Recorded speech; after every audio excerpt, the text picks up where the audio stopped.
is tasked with providing political oversight and leadership in the implementation of the district-based delivery model to foster coordination, coherence, and collaboration and integration across all spheres of government in the development and execution of the common intergovernmental plan within a defined district municipal space. In the main, this new model calls for better alignment of infrastructure plans, joined-up implementation of sector plans, as well as efficient and effective intergovernmental system to deploy our limited fiscal resources for better impact on the ground. In the process of implementation, government is committed to broad-based community inclusion, participation, and empowerment in a manner that deepens social cohesion and stability. Partnership with the private sector and other non-state sectors are underway to ensure that everyone's contribution is brought to bear in building the country of our dreams together. Embedded in the work of the IMC at district level is our focus on the integrity and the resilience of governance system to give effect to the implementation of key service delivery and development priorities. This includes the implementation of effective financial management system and controls that ensure the long-term financial stability and sustainability of each and every municipality. As part of the package of integrated support to improve the performance of municipalities, national and provincial departments of COGTA, National Treasury, provincial treasuries are supporting municipalities in the area of revenue collection to ensure that municipalities are able to meet their service delivery obligation.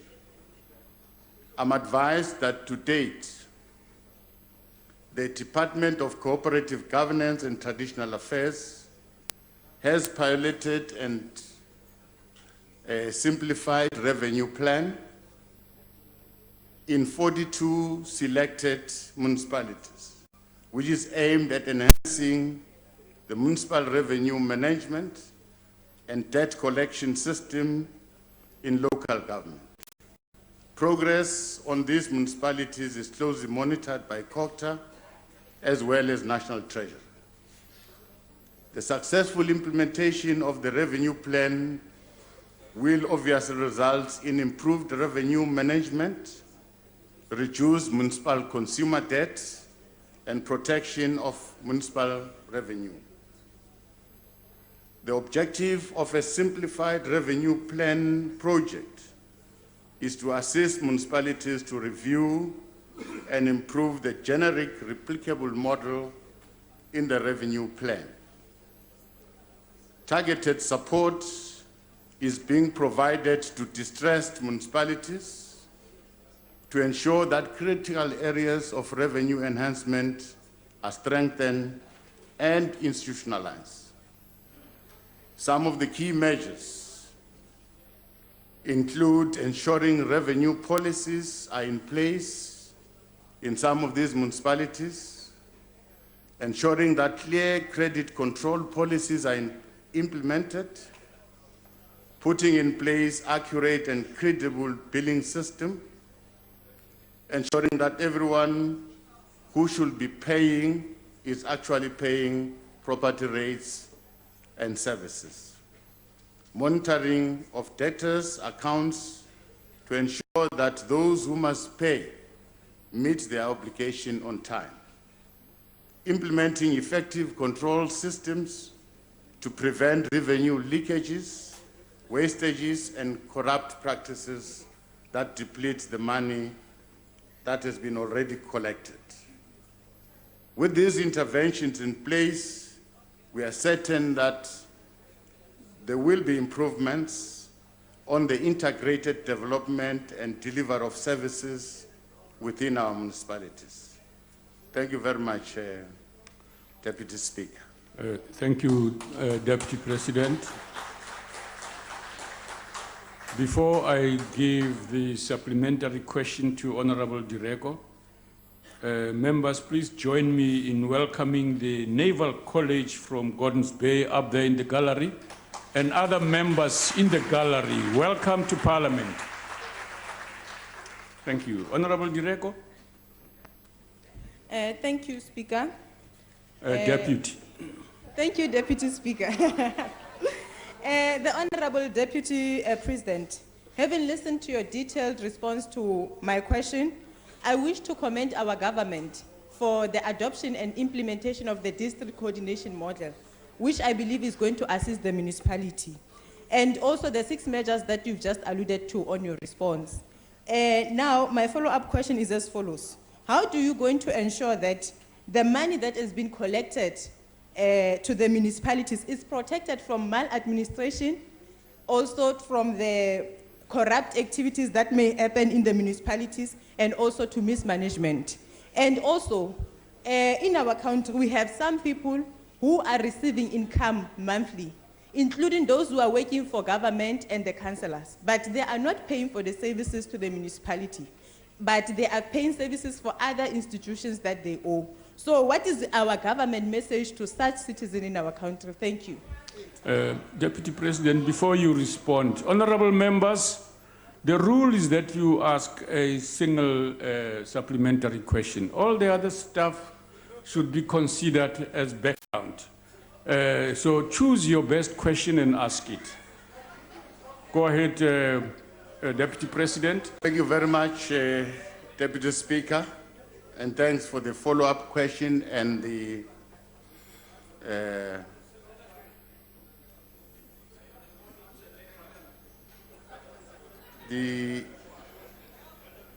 support that we're getting in terms of this integrated model.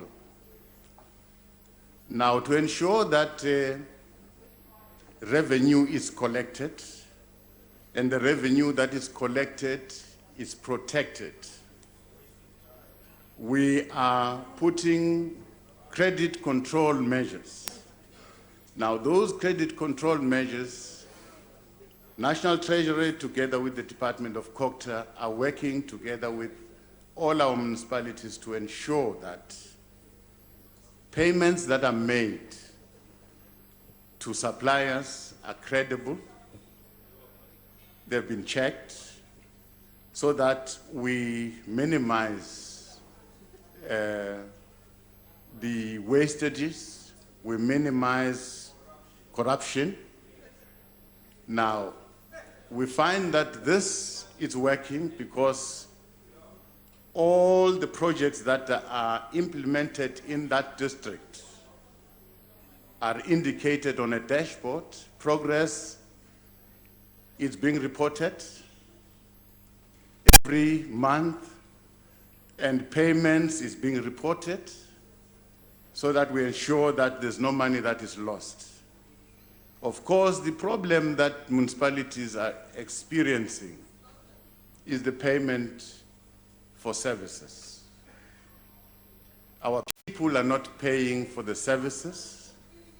Probably we should use this platform to encourage our people, all of us, to pay for services rendered.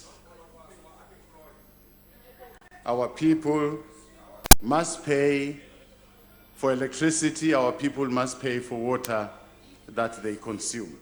Thank you very much. Thank you. Honorable Slengwa. Thank you, Deputy Speaker. Honorable Deputy President, you speak as though in your initial response it's the first time we've had local government in this country. And that is where the problem is, because we may be misdiagnosing the problem. The issue is not that systems are not there. The law is there, system is there. It's a matter of a lack of enforcement of existing laws and absence of consequence management where looting and corruption has taken place. And I think it's important that we drill into that because we've over-relied on the AG and we've not listened to what the AG has said. You've got 12, 14 municipalities that have received disclaimed or adverse findings without any intervention. Therefore, Deputy President, the fundamental question then becomes, having built in Section 139, which is supposed to respond to shortcomings and failures in municipalities, but we've seen it being used as a political tool as opposed to being one to deal with administrative problems. What plans does government have in place now to make sure that we standardize and regularize the implementation of 139? Honorable member, consistency your in time its was application, eaten by your because as background things story. stand now, Honorable it's fundamentally Lengwa, your a time has problem. expired. Your time has expired, sir. 21 seconds over the time. Take your seat. Ngiyawubonga lo Musa, Deputy Take your Speaker. seat, Honorable Member.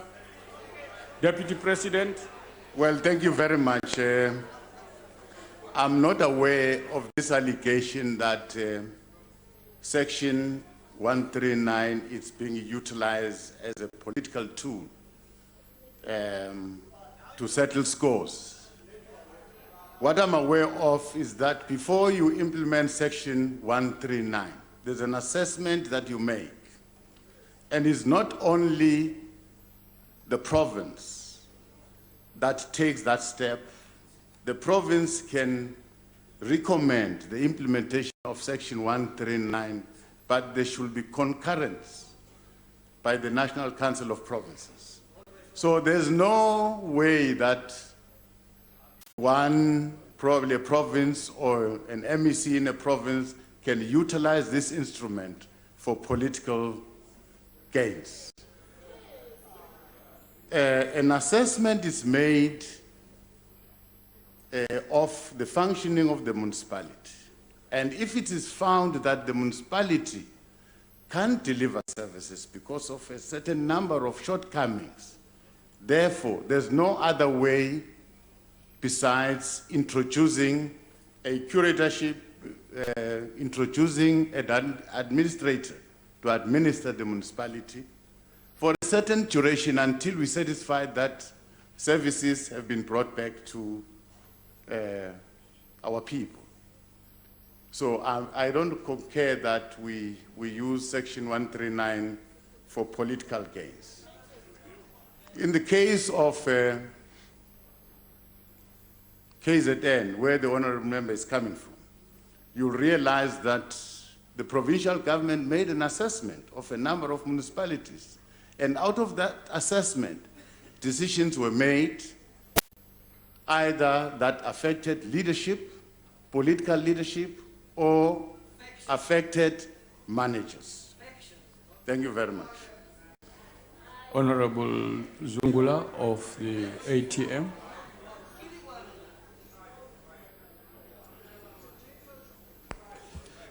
Deputy Speaker, it is fine. I'll come in during my own question. Thank you. Honorable Njaisa. Thank you very much, Honorable Deputy Speaker. Deputy President, my counterpart, because I'm also Deputy President. Okay, thank you very much. What is it actually? What is it actually that you are doing to assist the women in small businesses? I just imagine that those women like the street of Matiatia trying to sell, but getting nothing. But I want something, Deputy President, that is something practical that you can tell me that you are doing this now to assist these people. Because I don't see anything, please. Try to convince me. Thank you. Awusazama ukuyilinka nequestion yokuqala baba. Deputy President, please, if you can answer your fellow Deputy President. Thank you very much. Thank you very much. To try and bring the question closer to the first question, I think this district-based model is trying to intervene in a very holistic way. As much as we are focusing to service delivery, we are also focusing on the economic development of the entire district. We are also focusing on infrastructure that will assist the economy in that district. So definitely, small and medium enterprises will be assisted as we try and stimulate economic development in that district. Thank you very much. Thank you. Honorable Brink, GA. Thank you, Deputy Speaker. Deputy President, several municipalities in northwestern Limpopo has lost hundreds of millions of rands in the collapse of VBS Bank. Many of these municipalities already struggle to collect revenue and now even to deliver basic services.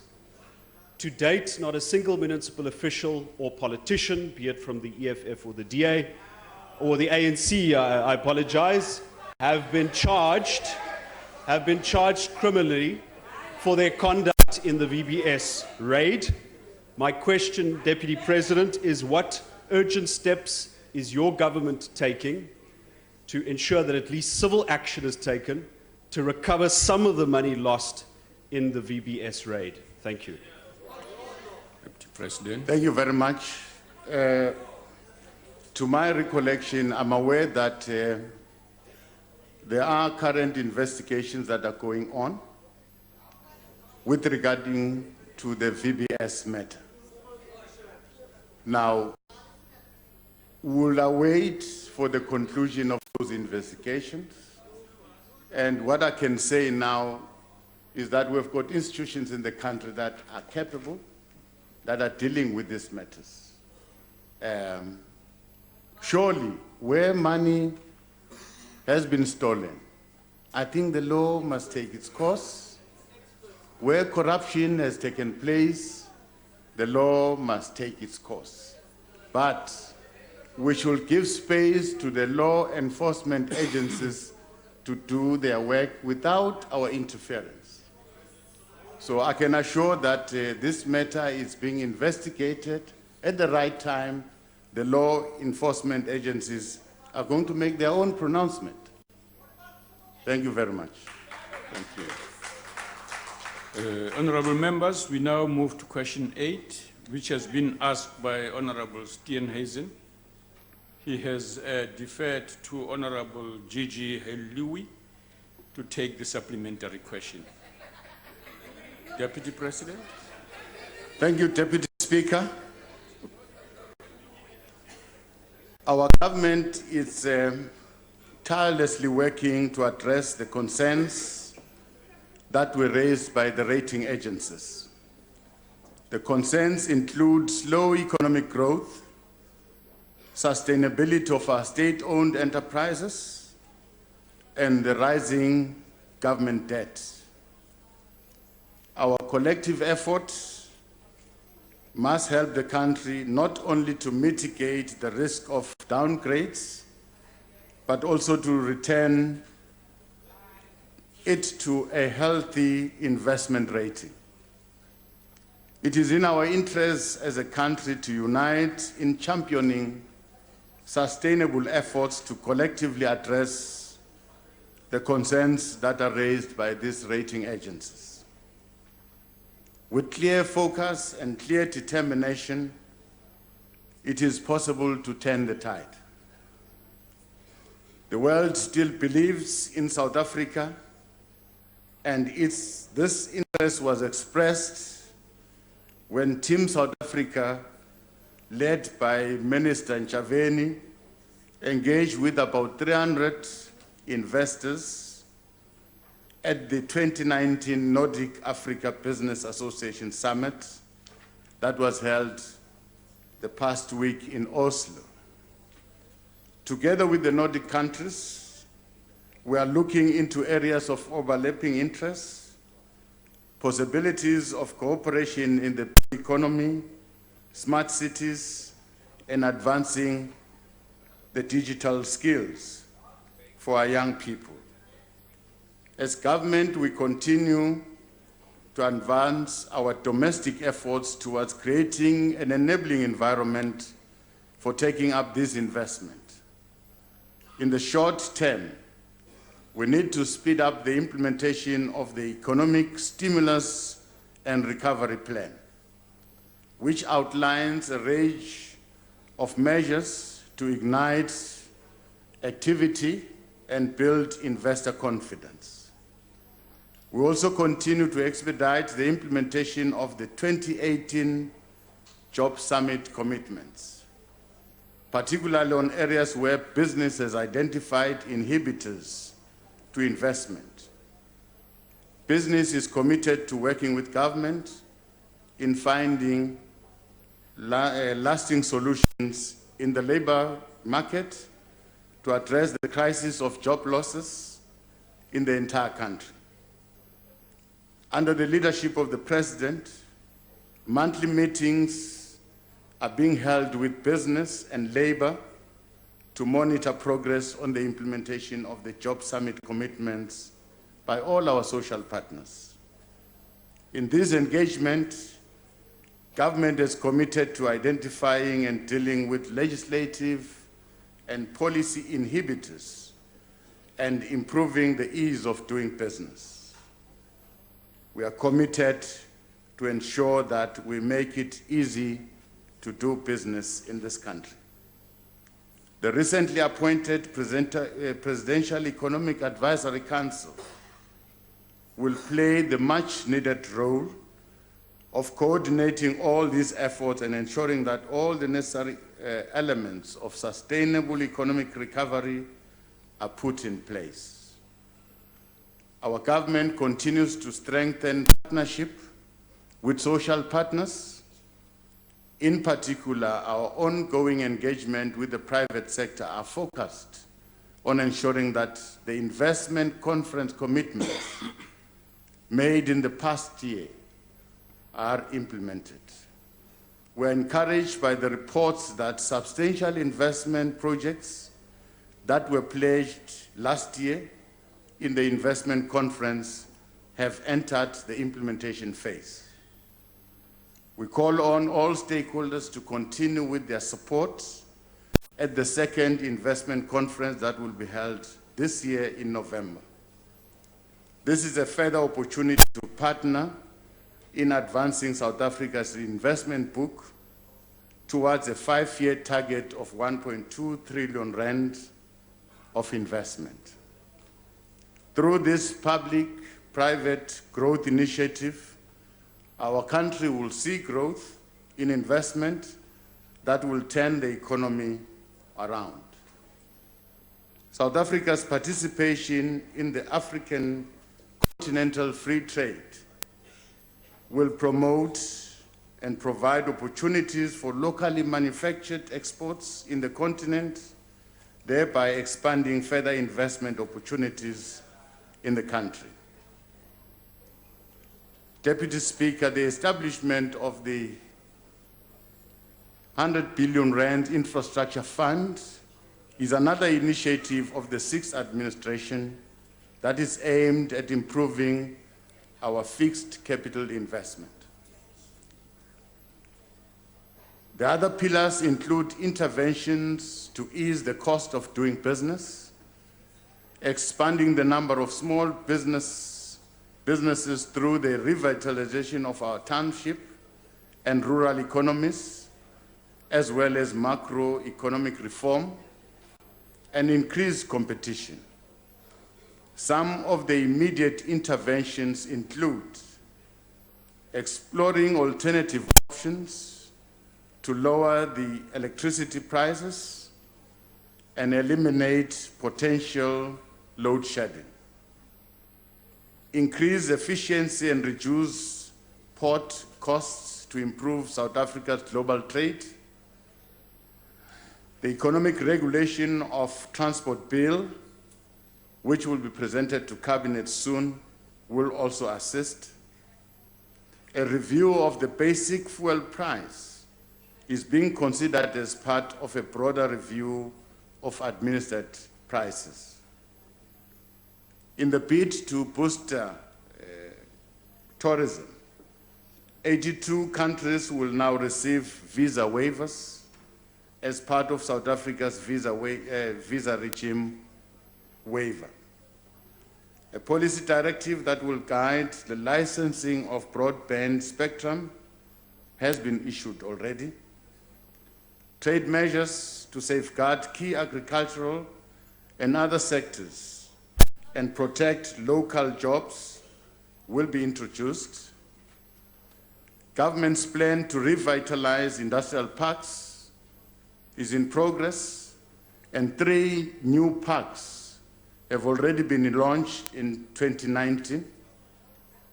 Also, a new special economic zone has been proposed for designation in Bujanala in Northwest Province.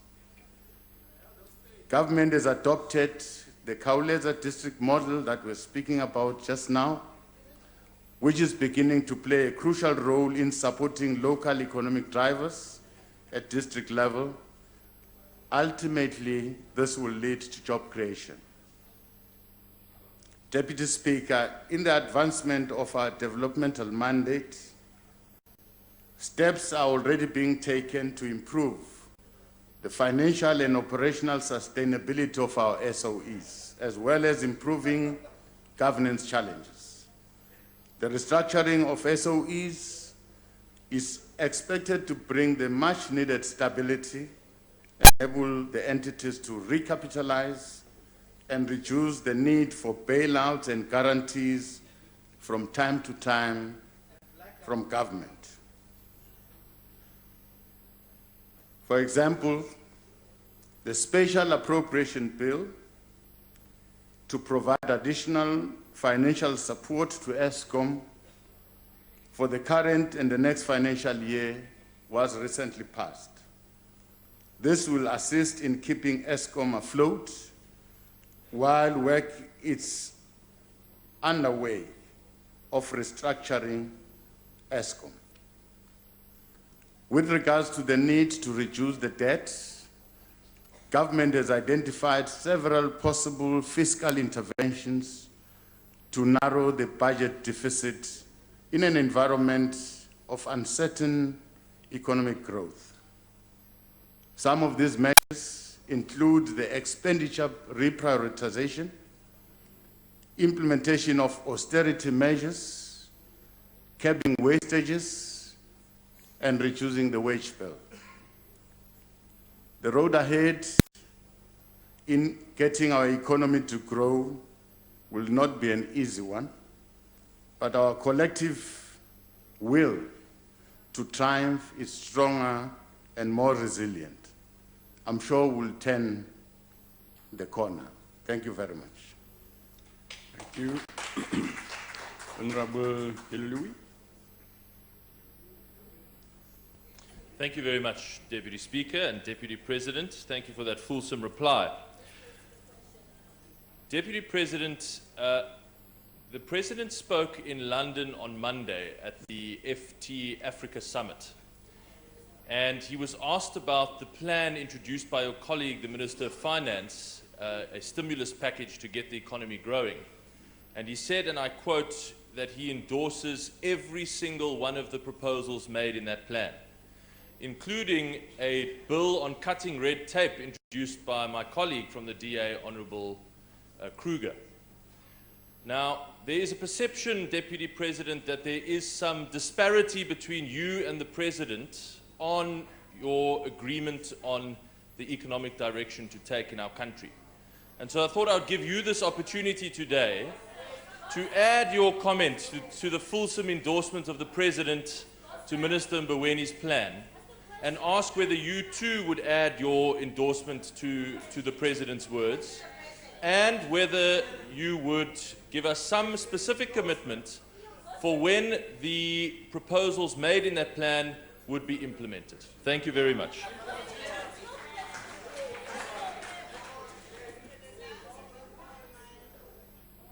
Well, I'm not aware of any differences in terms of opinion, in terms of the way we see the road ahead between myself and the President. The fact of the matter is all what you see, the discussion that you see around, emanating from the Minister of Finance. These discussions, first of all, are discussed in the ruling party. where I sit. And these discussions are also discussed in cabinet, where I sit. Now, what you see that has been out there in the public domain, it's a product of a collective discussion within the party. It's a product of a collective discussion within cabinet. So I'm not an individual, I work within a collective. So what you see there, it's a product of a collective. And I've reassured the country from time to time that I support the president. What the president is talking about today in KZN, I've listened to the president and I support it. Because it's not the president's plan, it's the plan of the governing party. Thank you very much. Honorable Buthelezi. Thank you very much, Deputy President. In light of the recent rolling blackouts and the announcement by ESCOM of further maintenance that will be scheduled throughout the summer months, and the effects and costs that this will have on the economy at large, which will affect the perception of our country and certainly does not instill investor confidence. Does the President believe in the Finance Minister's plan, in particular to the unbundling of ESCOM and privatization of part of the ailing state entities, where that will ensure our country's protection on us of any future downgrade? Thank you. Deputy President. I do. I do believe in that process of restructuring ESCOM. So in short, I believe in that plan. Yes, I do. Honorable Madlingosi.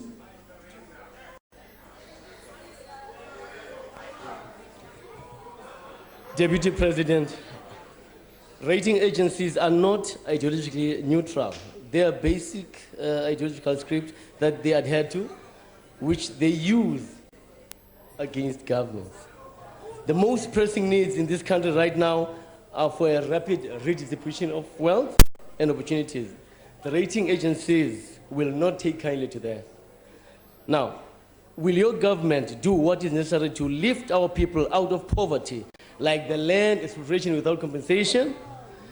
Or will you listen more to what the ratings have to say? Thank you. Deputy President. Well, rating agencies are external bodies. Honorable Deputy President, just a moment. Honorable Mantashe, you are talking, and can you take your seat, please? Please settle down. Do settle down. Sir, Deputy President. Well, rating agencies are external bodies that will assess you as a country and give their opinion. Unfortunately, those who want to invest money in this country will take those opinions very serious. So you can ignore the advice and the opinion of rating agencies at your own peril. But it's important to note them and respond. For instance, rating agencies spoke about our state-owned enterprises. It's a fact that our state-owned enterprises are not in a very stable condition. So we must respond to that. We must keep track and make them better. They've complained about the rising debt, government debt. the money that we have borrowed. So we must respond to that. And the way to respond that is that we must cut our coat according to our size. That means we must slim down. We must make sure that we reprioritize, we curb wastages, and we look at all areas where we think we can bring down expenditure, respond to that problem. But again, for us to ensure that our economy is put on the right path, there are certain fundamental things that we must do. It's important to continue with our skills program. To continue with our education programs, ensure that we skill more and more of our people so that they can be absorbed in the economy. There's a correlation that has been found that where there's poverty, where poverty is high, unemployment is high, and educational outcomes are low. Point of order. What's your point of order? Thank you, Deputy Speaker. On Rule 1428, a reply to a supplementary question is limited to 2 minutes. Now, we know we have 3 hours. We'll never get through all the questions if the Deputy President stick to one. Can you just rule on the rules, please? Thank you. Honorable member, they say I must read you the rule. I don't do this usually because you should know the rules. The provisions of sub-rules 1, 2, 3, and 8 do not apply to questions to the Deputy President. Proceed, Honourable Member. Thank you very much. So I'm trying to say, Honourable Madlingozi, that we must tackle our educational outcomes. We must forge ahead with our skills development program. We must tackle unemployment in order to tackle poverty. So those are issues that are on our radar screen as a country in order for us to get the economy on the right track. Thank you very much. Honorable Tring. Thank you, Deputy Speaker. Deputy President, Honorable Deputy President, ratings agencies evaluate a country's economic and political environment to determine a respective credit rating which gives investors insight into the level of risk associated with investing in that particular country. Credit rating downgrades would make it more expensive for the government to borrow money, increase debt servicing costs, and cause the rand to depreciate, driving up inflation, and thereby also increasing our tax burden. With the current load shedding set to significantly damage the economic growth and a number of economic policy papers floating about from the finance ministers towards an economic strategy to the President's economic stimulus recovery plan to long-standing and sometimes forgotten national development plans, has the finance minister's economic recovery plan been accepted by all within the ruling party, including its alliances? And when can the citizens of South Africa hope to see the rollout of that plan? Member. Thank you. Deputy President. Well, the recovery plan, the Minister of Finance is doing the final touches. He has received a lot of inputs from the public. Where necessary, these inputs will be integrated, and the final strategy will be published. And I'm sure the minister have consulted far enough. And an economic strategy is not something that is cast in stone. It will always be improved as we go. But somewhere we should agree and say, this is what we agree upon, let's steam ahead. So that will happen. But when it comes to the current load shedding, I think we must, on behalf of government, apologize to all businesses, students that could not write, the inconvenience cost. We are looking at the problems that has affected ESCOM, and we want to assure South Africans that this problem will be attended to and will come back to normality. Of course, it must be stated that for the country to know that the capacity of our country that stood in yesteryears, that stood at 47,000 megawatt, that capacity has reduced to almost 35 megawatt. Because of the aging fleet, there are a number of units that are now out of operation because these fleets are old. These power stations, some of them are old. For instance, your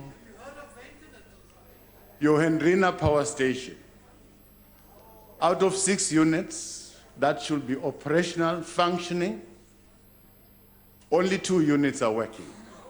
The rest, they've reached their lifespan.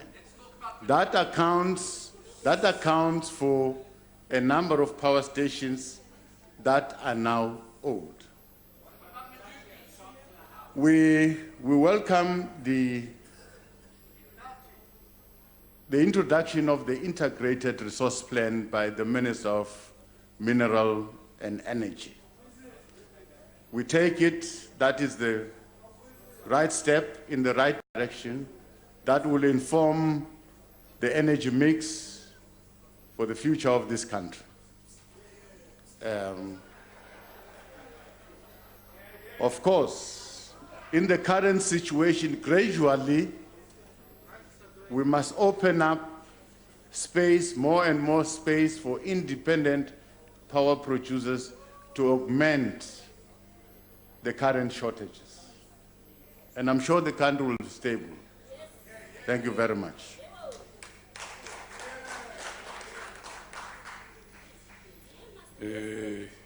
Thank you, Deputy President. We now move to question 9, asked by Honorable Mishwe. Deputy President. Thank you. Sorry, before you proceed, I've been informed that Honorable Swart will take the supplementary question. Thanks. Go ahead. Thank you very much, Deputy Speaker. Nation building and social cohesion are key pillars of social progress and inclusive economic prosperity. A nation bound by a deep sense of cohesiveness, patriotism, and national pride, it's built on the foundations of a shared purpose and common goals. It is a nation defined by a common set of positive moral norms and values that guide our actions, that guide our behaviors, our interactions in society. The moral regeneration movement remains a crucial platform to galvanize and mobilize our society to advance the promotion of positive values and ethical conduct in a manner that confronts deep-seated challenges of moral decay within our communities. Deputy Speaker, the sustained and heinous attack on women, it is a clear indication that our moral compass as a nation is dangerously out of tune with our common values of compassion, common values of care, of human dignity, and of Ubuntu. The inquiry about the funding of the moral regeneration movement is accompanied by the necessary reminder of ensuring that we effectively utilize such forums towards moral and ethical renewal and transformation of our society. This renewal also requires that all citizens, young and old, take on their rightful place and rightful roles in the war of redefining and reaffirming ourselves as moral beings, as citizens, in living out values that are compatible with our democratic South Africa. Currently, the Department of Sports, Arts and Culture is the only government department which provides financial support to the moral regeneration movement. The financial support is 12 million rands for 3 years. That means it's just over 4 million rand per annum. All support to the moral regeneration movement is towards shaping the moral fiber of our society, thereby contributing to nation building. As civil society-driven movement that is supported by government, the moral regeneration movement has been able to achieve a number of successful milestones with greater support from the state and non-state role players. Some of the milestones that have been achieved includes the establishment of structures of moral regeneration movement in provinces, the development and adoption of the Charter of Positive Values by government and its social partners, mainstreaming of moral regeneration initiatives with respect to people in conflict with the law in partnership with the Department of Correctional Services, honoring domestic workers for their role as pillars of homes, families, and within society. The Charter of Election Ethics, focusing on values and ethics of general election by voters, those voted for, and those administering elections. Anti-femicide campaign in partnership with the Department of Sports and Arts and Culture, South African Police Service, Department of Social Development, and the Department of Justice and Constitutional Development, focusing on community engagement with respect to measures that can be taken to address femicide and child abuse. As government will continue to support the work of the moral regeneration movement, including addressing some of the capacity constraints that the board has raised during our interactions. We have also agreed on structured collaboration with key national departments, provinces, and municipalities to ensure a broad-based, multi-stakeholder participation in national moral regeneration program. This will require the existence of vibrant moral regeneration movement structures at local levels to bring communities together to promote moral renewal, ethical conduct, and cohesive communities. It is the responsibility of all South Africans, particularly all of us seated here, to be agents of the work that is being led by the moral regeneration movement and other similar organizations. The Charter of Positive Values must feature prominently in the program of action of government, including in our schools and in all public facilities. To further on this work, next month my office will, in partnership with the National Department of Sports and Culture and the Moral Regeneration Movement, will convene a national consultative session to evaluate the work of the Moral Regeneration Movement. More is needed from all of us as social partners to step up in our nation-building efforts. In this regard, we engage the private sector to solicit increased financial contribution and participation in this nation-building effort. We need to wage a war on violence that threatens to undo the gains that we've made towards ensuring the safety of women, youth, and all those who live and work in our country. Thank you very much. Thank you. Honorable Swart. Thank you, Deputy Speaker. Thank you, Deputy President, for your response. Now, it is very clear from your response that there is insufficient funding and insufficient capacity for the moral regeneration movement. And this is at a time when high levels of drug and alcohol abuse, horrendous murders and rapes, fraud and corruption, and the abuse of women and children that you referred to. While the ACDP appreciates that other partners contribute to the movement and that it is civil society driven, it is clear, as you indicated, that far more needs to be done, and everyone in this House and every citizen needs to accept responsibility for moral regeneration and to restore the country's moral foundation. And there's a desperate need for this, as you indicated, as evidenced by the recently expressed outrage against gender-based violence. Now, given this and the insufficient funding and capacity, and the fact, Deputy President, that you indicated you would be meeting with the moral regeneration movement, would you not agree that it is important to broaden the movement to reach and influence, and to influence other NGOs and to incorporate churches that in particular can play a key role in strengthening the moral fabric of our nation and make South Africa a better place for all of us to live in? And we also believe from the ACDP side that the proposed comprehensive sexuality education to young children may undermine healthy moral values. But just on the issue of churches involving faith-based organizations, I'd like to hear your comments. Thank you, Deputy President. Thank you very much, Deputy Speaker. I think I concur with the honourable member on the point that we should broaden our scope and participation.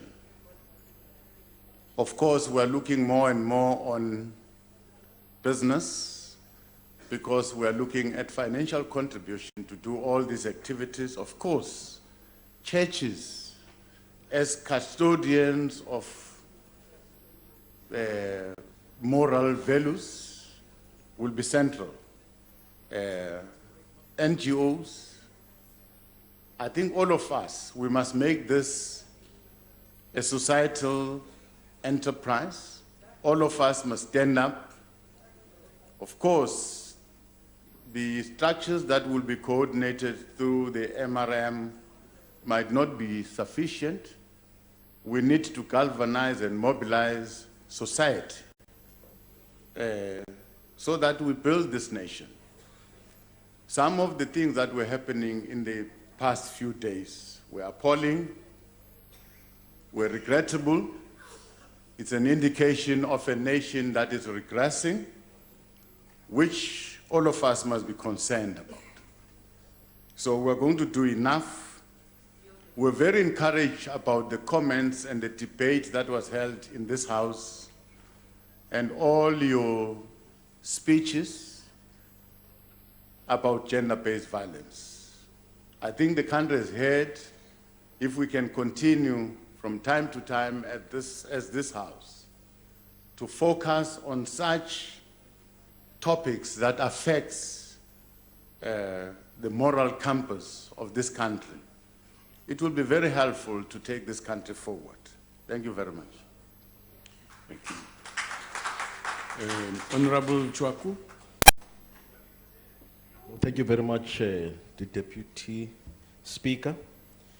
Deputy President, there is a prevailing sense in the society that the country has lost its moral compass and that we have allowed ourselves to be corrupted by the love of man, attained often through illicit means, and that we occupy positions in government for only selfish reasons. I think that the fact that the president of the country was financed by big capital to ascend to his current position takes us back a mile in terms of ensuring that those who lead us do so with utmost integrity. Thank you very much. Deputy President. Well, I will agree with you that as a country there are indications, there are signs that our nation-building effort is being threatened, especially if you look at this violent service delivery protest, if you look at this gender-based violence,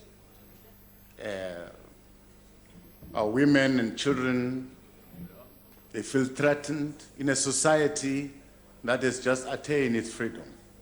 That should worry us. That should worry us. We must do everything in our power to ensure that we avoid moral decay. We must do everything in our power to avoid a reversal of the gains that we've made since 1994 as a country. Of course, it's not easy. A country that is free, it's open up to a number of threats along the way. But united as a country, we can stand firm and we can deepen our democracy and ensure that everyone who lives in this country feels free, enjoys the freedoms that have been, that are enshrined in our Constitution.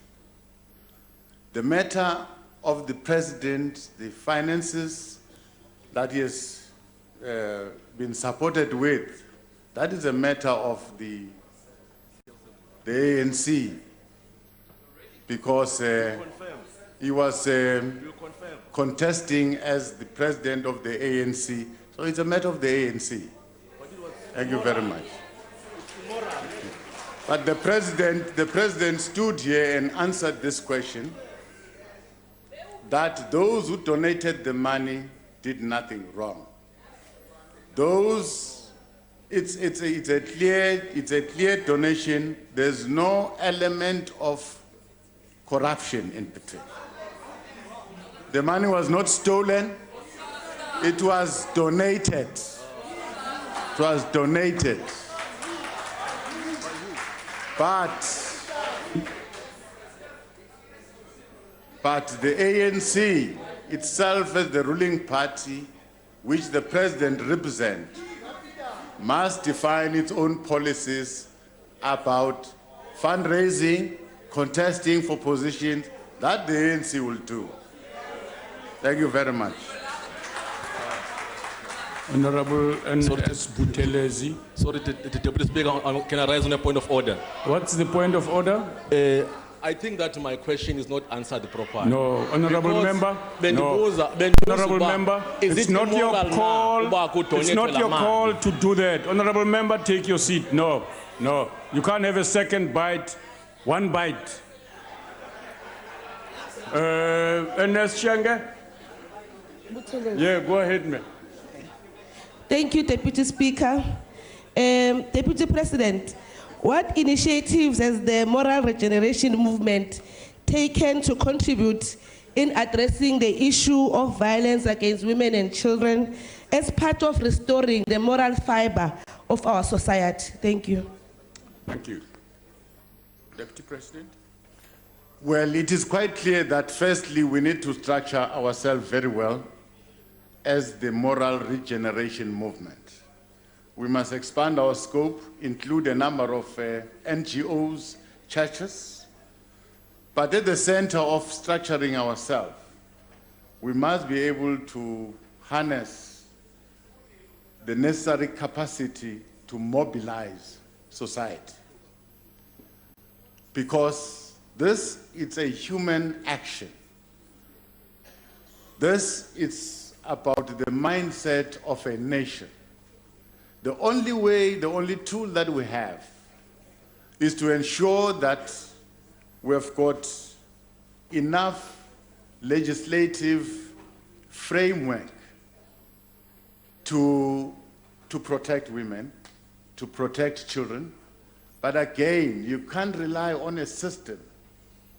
You must mobilize, you must talk to your society.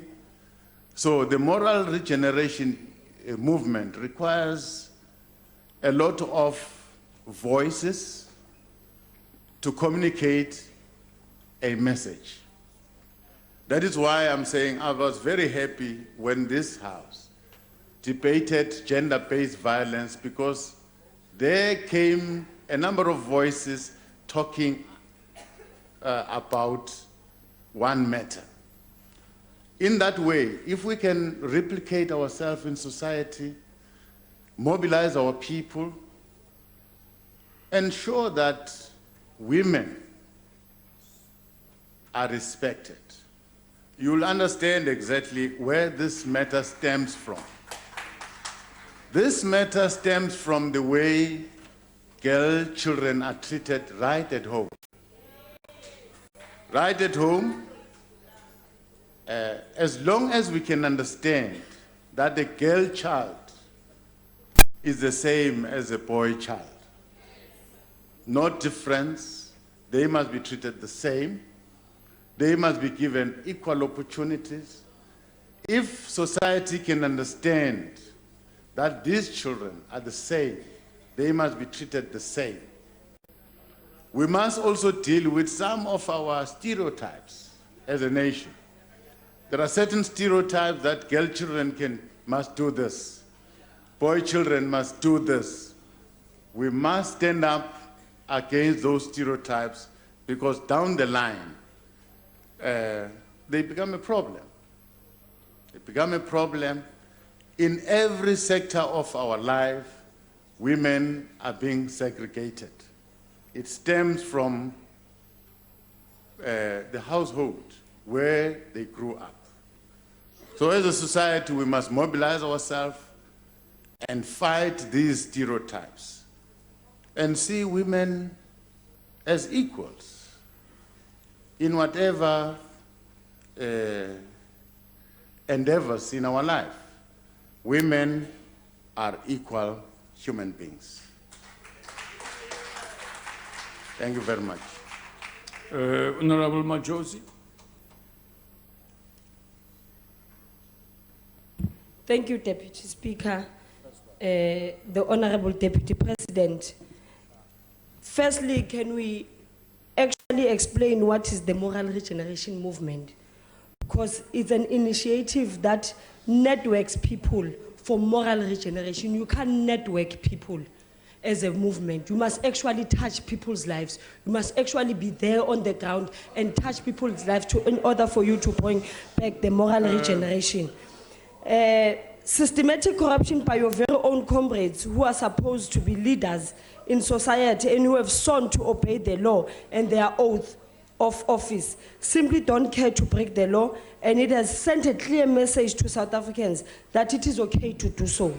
It has become okay to steal public funds money. It is okay to create a generation of tenderpreneurs instead of entrepreneurs. Why should any department or this government pay for any movement, so you call it, that does not move us into moral regeneration, but move us into a furthermore moral decay? Thank you. Thank you very much. Well, I didn't hear the question, but I will try and... it was a statement. But the statement seeks to say, the moral regeneration movement is not able to mobilize society, to mobilize people, shortly saying it does not have the necessary capacity to do its work. And we've explained ourselves that the work of the moral regeneration movement belongs to all of us. We can't take this very important nation-building instrument and leave it to a movement, a moral regeneration movement, and we become spectators ourselves.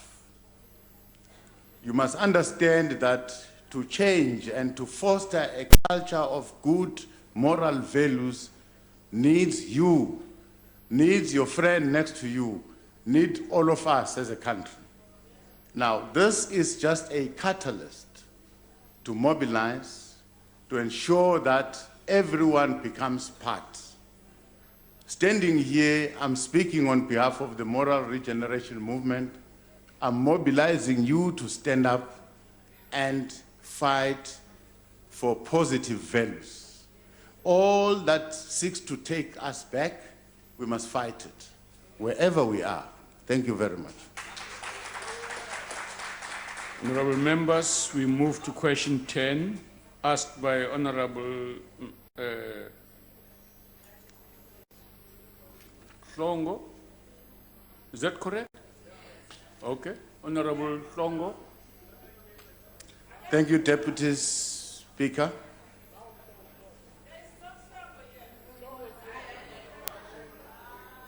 Proceed, Deputy President. Honorable Speaker, we fully agree with the statement raised by the member that we have more young women graduates from our institutions of higher learning, but few of them are being absorbed into the labor force. According to the Council of Higher Education's vital stats, 59,487 women graduates with degrees from public universities in 2017 have graduated, compared to 36,627 men. A similar trend is evident considering students who graduated with diplomas and certificate qualifications. Yet, women remain the most affected by unemployment in comparison to men. And this has consistently been shown by the quarterly labor survey conducted by Stats SA since 2011. This is a serious concern. The systematic exclusion of women and workplace discriminatory practices, which are rooted in patriarchal culture, social systems of male dominance, and gender stereotypes that undermine the role and standing of women in society. These social norms and gender stereotypes tend to be replicated in recruitment and selection processes for employment. In a non-racial, non-sexist, democratic, and equal society, this injustice cannot be allowed to continue. As part of the broader social transformation agenda, the empowerment of women across all facets of life experience is meant to eliminate all structural and social barriers that prevent women from accessing equal opportunities as men, including employment opportunities. There is no doubt that transforming the world of work for women and ensuring their inclusion into economic growth and mainstream economic activities requires the elimination of discriminatory laws, policies, practices, and social norms. To achieve this, there should be a concerted effort to implement legislative and policy interventions to address women discrimination and advance gender equality. Since 1994, government adopted different equality and other empowering laws, including policies and charters which have quotas and targets for equity.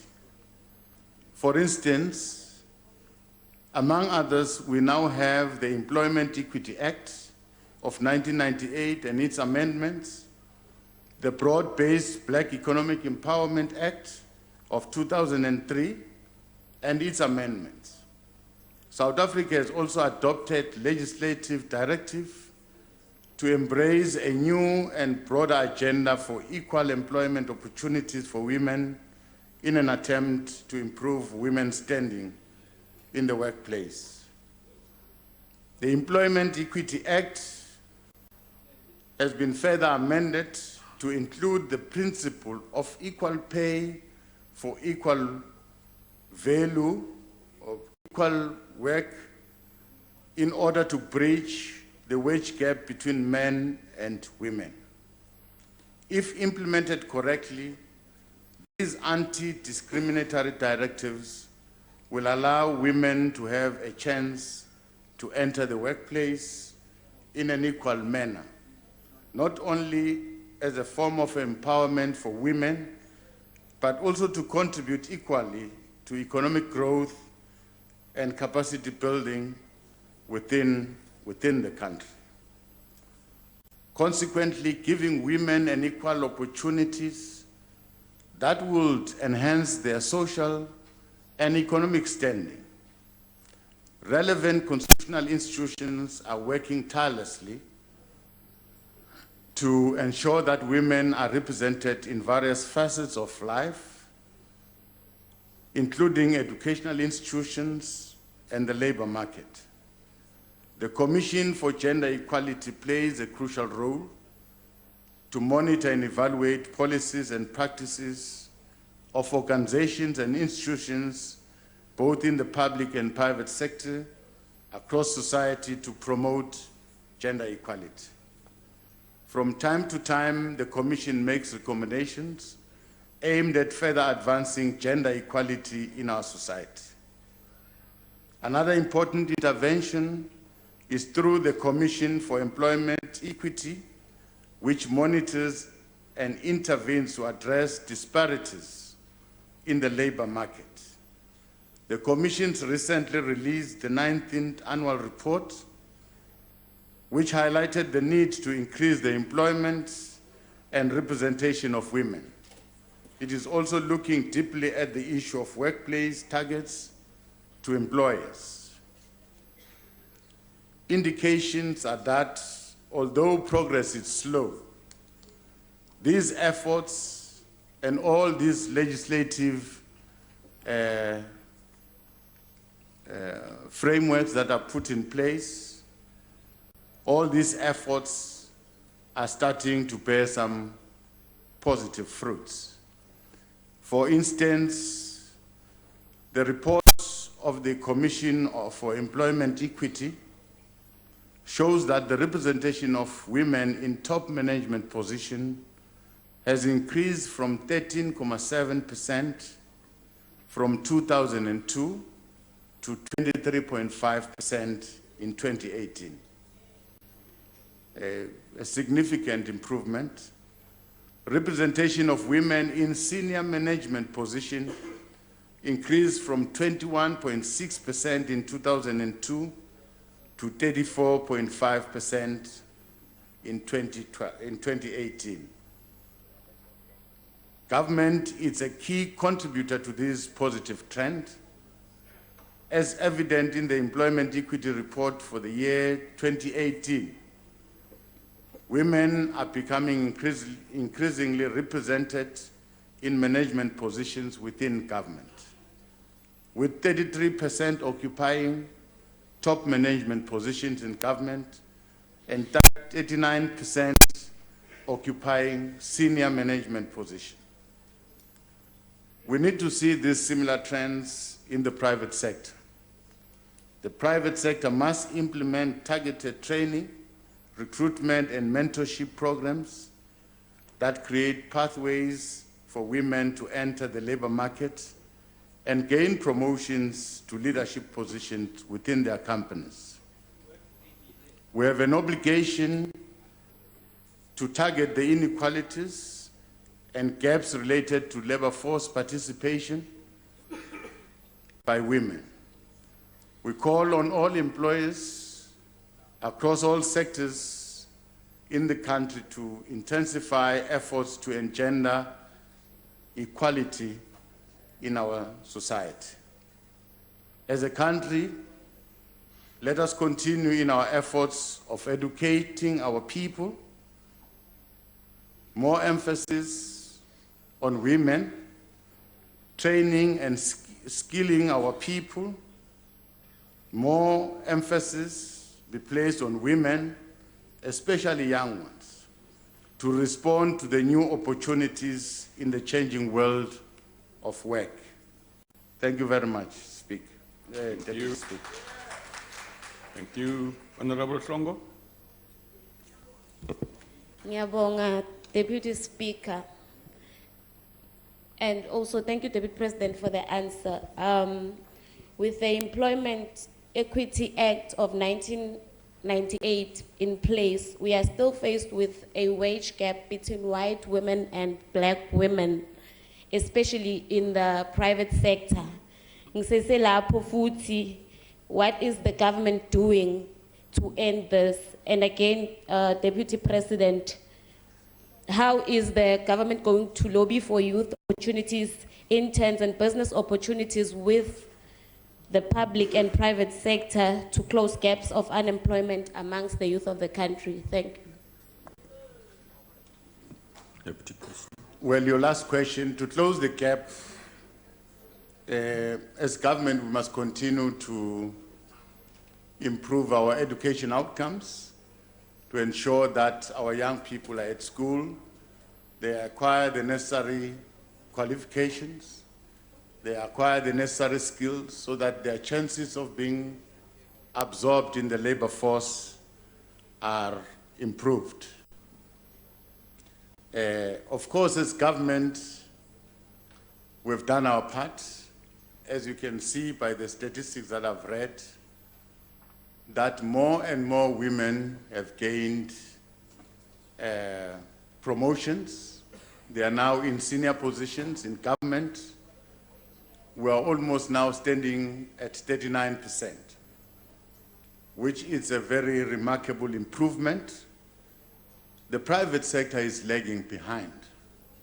And there is an act in place that compels all of us to work towards equity.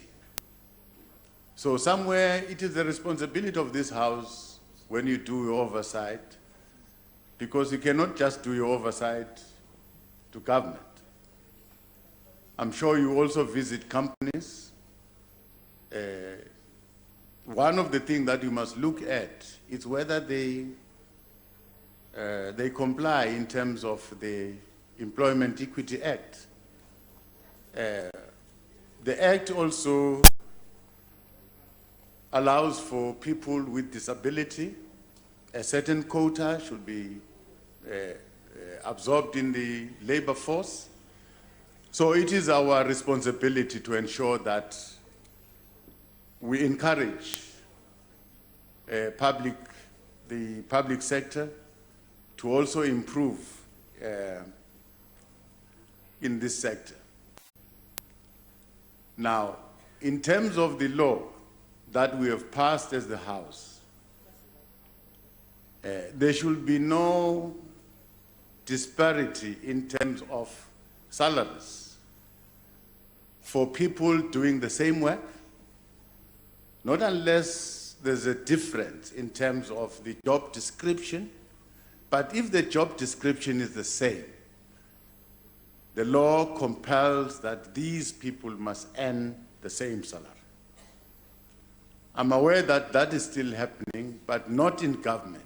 In government, when we advertise a post, if we're looking for a chief director, the chief director will earn a certain amount of money, whether he's a male, whether he's a female, because the post will stipulate the salary, but we don't advertise a post in government and say we're looking for a woman.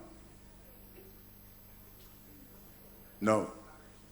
We must look, as people are being interviewed and all that, at certain point, preference is given to a woman. But as you advertise the post, you are opening yourself, you are inviting everyone to apply. But accordingly, whoever gay gets appointed as a chief director, as a director, irregardless of him being a man or a woman, they will earn the same salary. Thank you very much. Honorable Mpiti.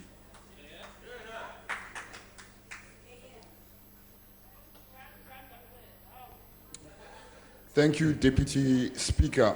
Honorable Deputy President, after the appointment of cabinet shortly after the election, the cabinet was hailed for being a gender-equal cabinet, boasting a 50-50 gender split. Our constitution states that cabinet consists of the president and the deputy president, which means there is no 50-50 gender split, as previously celebrated by the president. When you consider this, Deputy President, are you prepared to step aside to achieve a 50-50 gender split, which is the immediate step that needs to be taken to correct the disparities within cabinet? And also, are you prepared to follow the example set by David Mabuza in Gauteng by making sure that there was a 50-50 gender split within his own cabinet? Thank you. Thank you very much. Maybe next time. And I don't know why you choose me. You are not choosing Honorable Mantashe to step down and make way for a woman. Why choosing me? Well, it's a point noted that we are not 50-50. It's because of me and the president, because we are men. But ministers are 50-50. It's only the deputy president and the president that are dislodging the 50-50. You have got a point. Maybe I'll consider to step down next time. Not now. Not now. Not now. Not now. Thank you. Honorable members, can I request that we not attempt to shout down a question we don't like? Please, just be democratic. That's all I'm asking you to do, to be democratic. You expect the same thing yourself when you yourself are asking a question. You don't want to be screamed down, right? Agreed. Honorable Speakers. Thank you, Deputy Speaker. Deputy Minister, President, I'm sorry. Only 18% of women receive full pay during maternity leave. Nearly a third receive less than 50% of their pay, and a shocking 40% receive no compensation at all. Being aware of the salary ranges and required maternity provision allows people to receive the needed information in order to be paid fairly and equally. Would government consider requiring companies to release data on their male and female pay ratios to the public and thus create pressure to create fairer conditions? If not, Deputy President, what stands in the way of the government to do so? Thank you. Deputy President. I don't think there's any problem to release that data, because as government, I don't think we've got anything to hide. That data can be released. I will follow up that question to ensure that we release this. If we want certain people to act in a particular way, as government, we must lead the way ourselves. So there's nothing to hide. I'm not aware that women, when they go on maternity leave, they are getting paid for a certain number of days are not paid. I'm not aware of that. Probably it's something that we'll look at. Thank you very much. Honorable, you want to have a second bite? Kanjani, no, please, ma'am. No. Hold on. Deputy President, she's going to ask you whether you are going to encourage the private sector to do so. You've answered that question. Yes. But I want you to repeat and add to your answer. Yes, the Deputy Speaker is helping me. Well, they will encourage the private sector to do so as government. Of course, it's also our responsibility as Parliament to encourage the private sector to release that data. But as government, will lead the way. Thank you very much. Thank you. Honorable Mahau. Thank you very much, Deputy Speaker.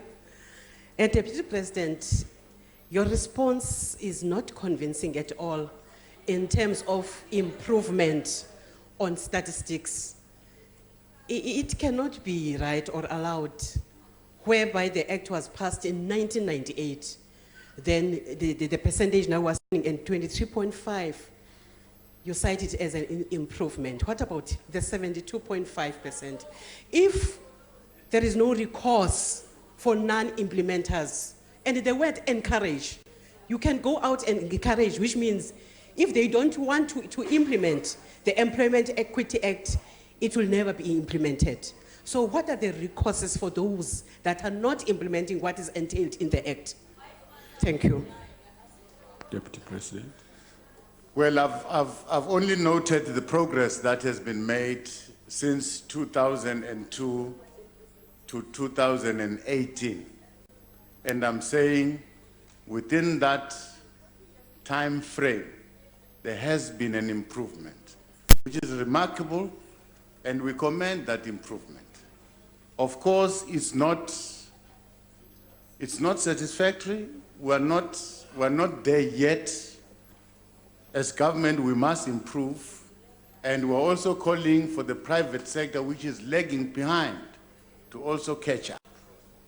I'm aware that we have not reached the acceptable level in terms of equity, but there's progress. Thank you very much. Thank you. The next question is question 11, asked by Honorable Zungula. Deputy President.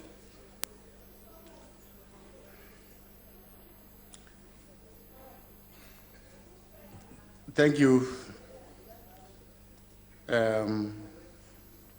Deputy Speaker. The development and promotion of productive economic activities in township and rural villages are at the heart of government's efforts to advance economic inclusion and local empowerment and job creation. We need to transform our townships and villages from traditionally being apartheid-designed source of cheap labor and consumption into thriving productive investment in economic hubs. Real and meaningful transformation will occur when enterprise development and participation opportunities are deliberately created to benefit local communities living in these townships and villages. In order to reverse the legacy of apartheid space economy, government has a responsibility to implement a set of policies and regulatory interventions to direct infrastructure investment, as well as financial, technical, and market access facilitation that benefits enterprises that are located in townships and villages. There is no doubt that economic activities in townships and rural areas should be supported by the effective implementation of regulations and municipal bylaws consistent with our constitutional and legal framework. All businesses, whether local or foreign-owned, must be subjected to applicable regulations and bylaws. Effective economic regulation in township and rural areas will assist in curbing and minimizing the problem of counterfeit goods that are sold in our country through illegal businesses. More importantly, the impact of regulation must result in a fair and competitive environment for enterprises that are operating in our township and villages, so that we prevent the abuse of dominance by few monopolies. We have to find ways to open up markets so that new enterprises can be able to compete fairly. The Competition Amendment Act, promulgated this year, focuses on opening markets where concentration and the behavior of dominant firm is harmful to the creation of jobs and the growth of small and medium businesses in all sectors across our economy. Although it is imperative to regulate the microeconomy, regulations alone is not a total solution to address the challenges of economic exclusion and structural barriers of entry into the mainstream economy for township and rural enterprises. Regulations must be accompanied by extensive enterprise development programs that are supported by government and the private sector to develop skills and integrate small businesses in township and villages into major procurement value chains in government and the private sector markets.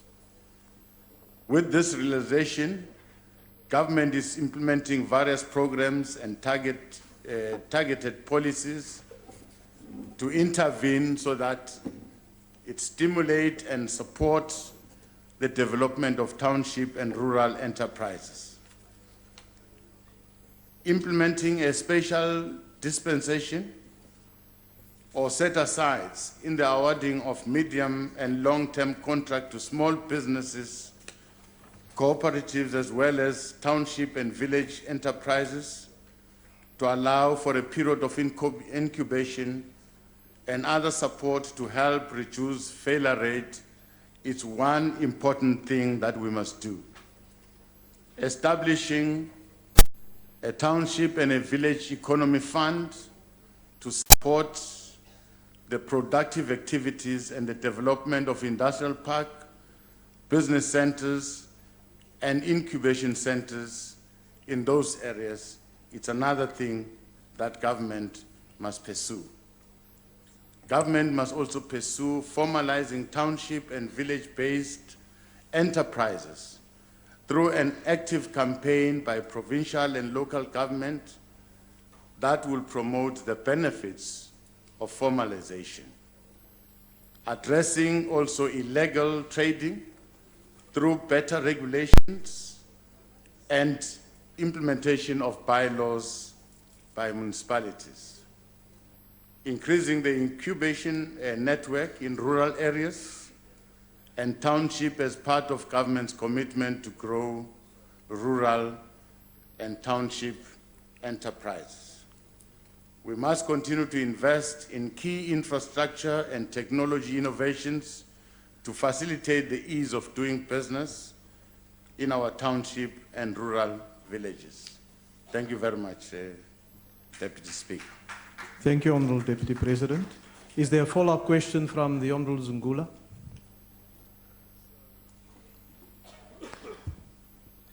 Thank you, Chairperson. Mr. Deputy President, the township and villages comprise of the most poor, marginalized and unemployed people in the country. With our poor education system, the people in these areas are unable to have access to economic opportunities, particularly in the formal economy. Because of the lack of economic participation, social ills and a heavy reliance on social grants becomes the order of the day. Their only hope becomes the informal economy, which has been expropriated from them. The informal economy all over the continent is reserved for the locals in any country. Countries with the fastest growing economies in Africa have specific legislation to protect microeconomy for its citizens. For example, Ghana has an 8.8% GDP growth in 2019. For Ethiopia, it is 7.7%. And both these countries have, the microeconomy is reserved for its citizens.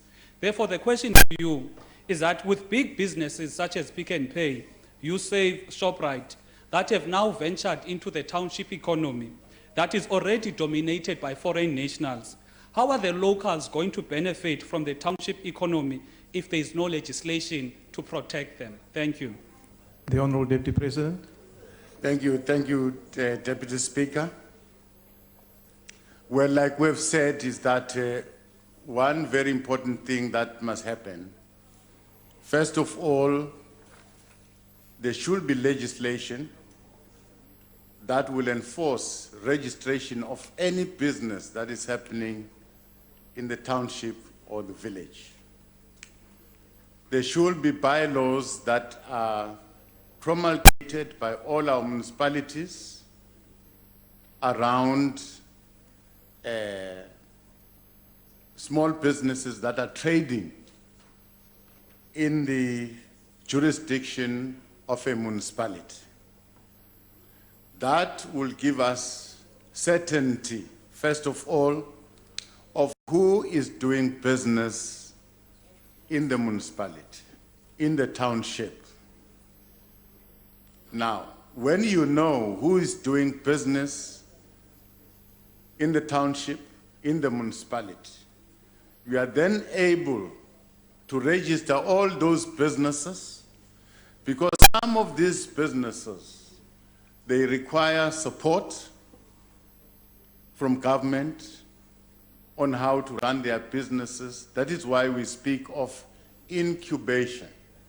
Some business must be supported to grow. Now, the second step, depending on what type of businesses, government must assist to find markets, because government itself, it's a market. It's a market. We are using bricks every day to build houses. We are feeding our children. We are feeding our patients. We are buying goods and services on a daily basis as government. So we can stand as the first market that can be available to small, medium enterprises, as long as they are registered and supported. But of course, the Competition Act will also allow government, provinces and municipalities to deal with monopoly. All the items that are being sold in a mall, in a township,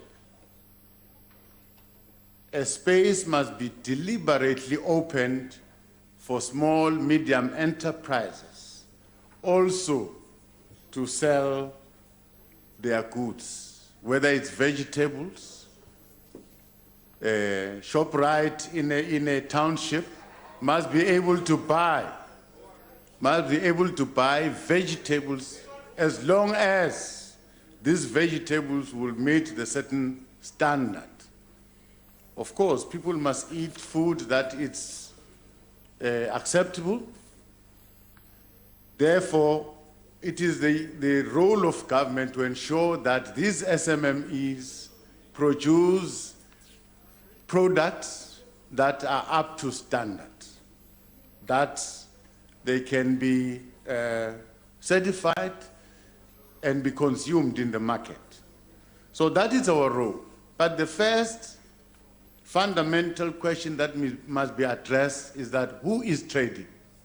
Who is this SMME? Where? Now, you will then be in a position to support that SMME through infrastructure if there is an industrial park in that township or that village. Now, government is going to dedicate itself, its energy and time to support small, medium enterprises in our township, in our villages. That is why, as government, we have created a department entirely to focus on small businesses. there's a Minister of Small Businesses to support, and we are thinking of creating a fund that will support these small and medium enterprises. They must trade. We've got an act that would discourage monopoly, will open space for these small, medium enterprises also to trade. Thank you very much. The next follow-up question is to be asked by the Honorable Butelezi. Thank you very much, House Chairperson. Deputy President, nsuku zonke osomabhizinisi abancane bayawa ngenxa yokungatholi kwesekeleka kulahleka imisebenzi abantu basemakhaya ikakhulukazi. This is not because of lack of business training, but lack of safety net to carry these businesses through their first, second year.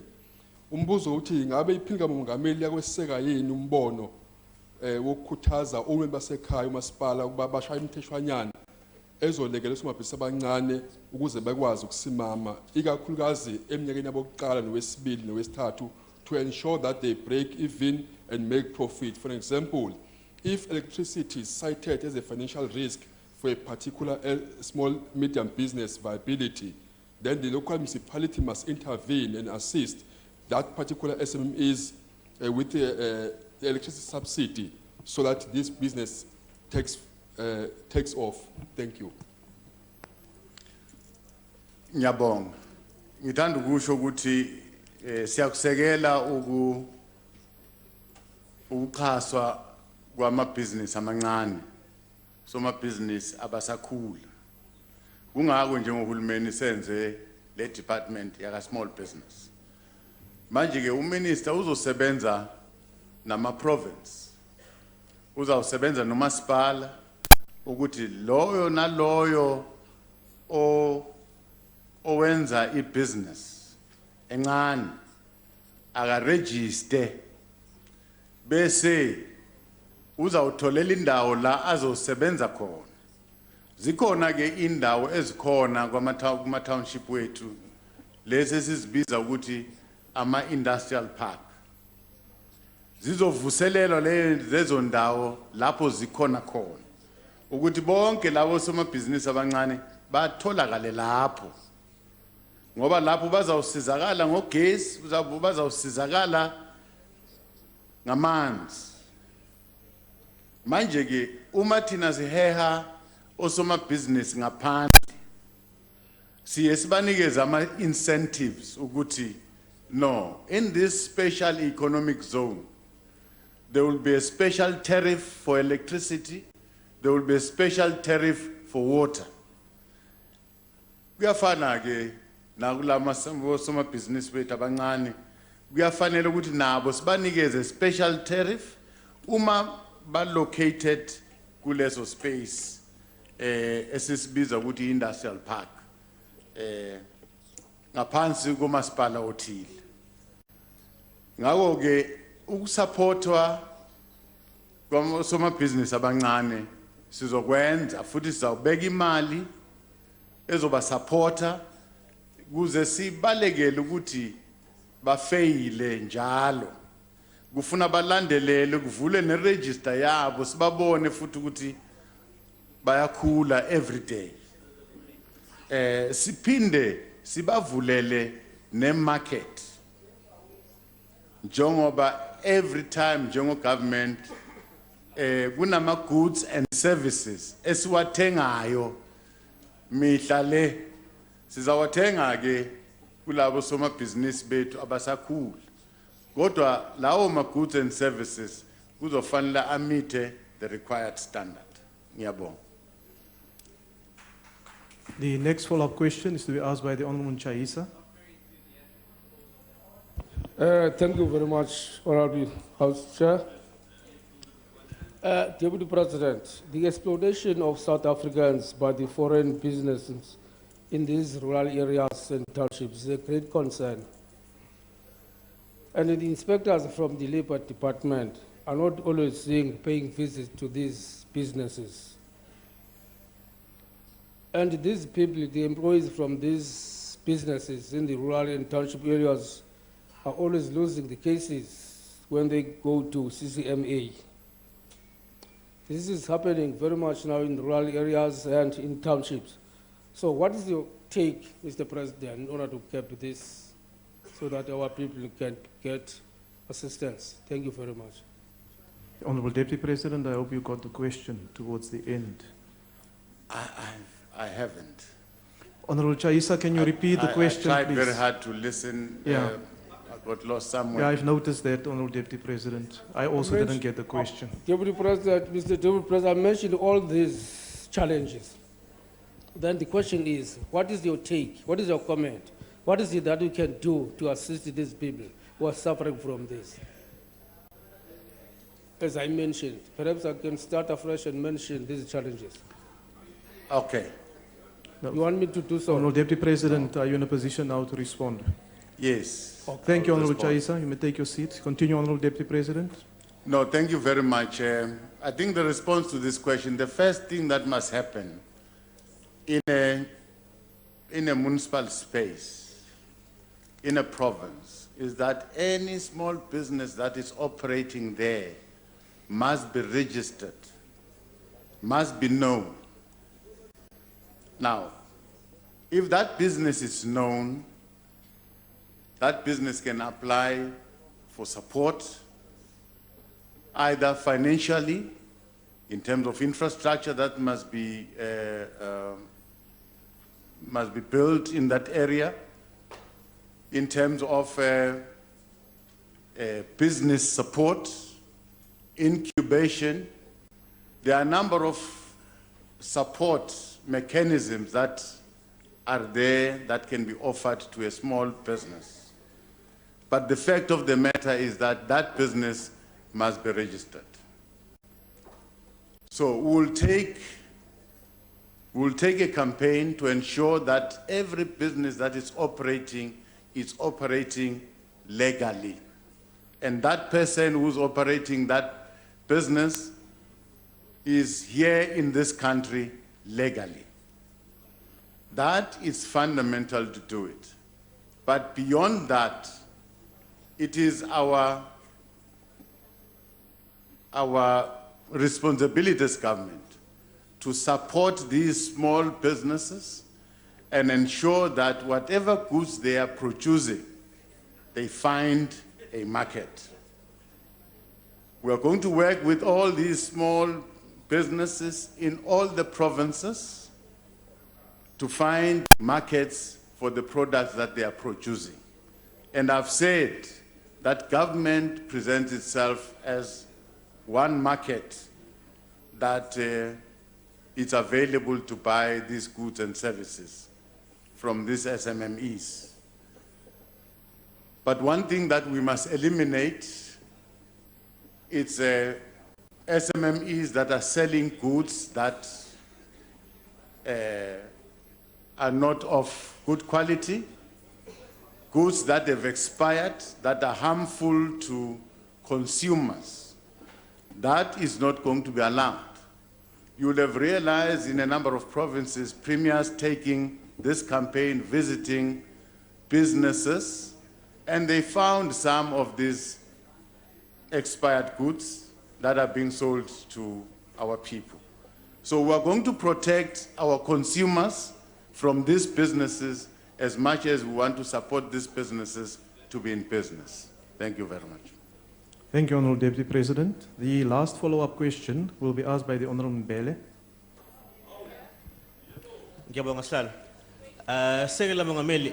Many studies have shown that the competitive advantage that's enjoyed by foreign national-owned retail micro-enterprises is based on them leveraging social networks. And through those, they benefit from cheaper labor, from bulk buying for discount purchases and economies of scale, as well as peer microfinancing within that social network. And in addition, many of these foreign national-owned sponsor shops invest much larger capital outlays in the enterprises. So, umbuzo wami uthi kunokuthi kuvalwe amathuba, kuvalwe iskala in the economy through regulation, which would actually harm consumer interests because they benefit from cheaper goods.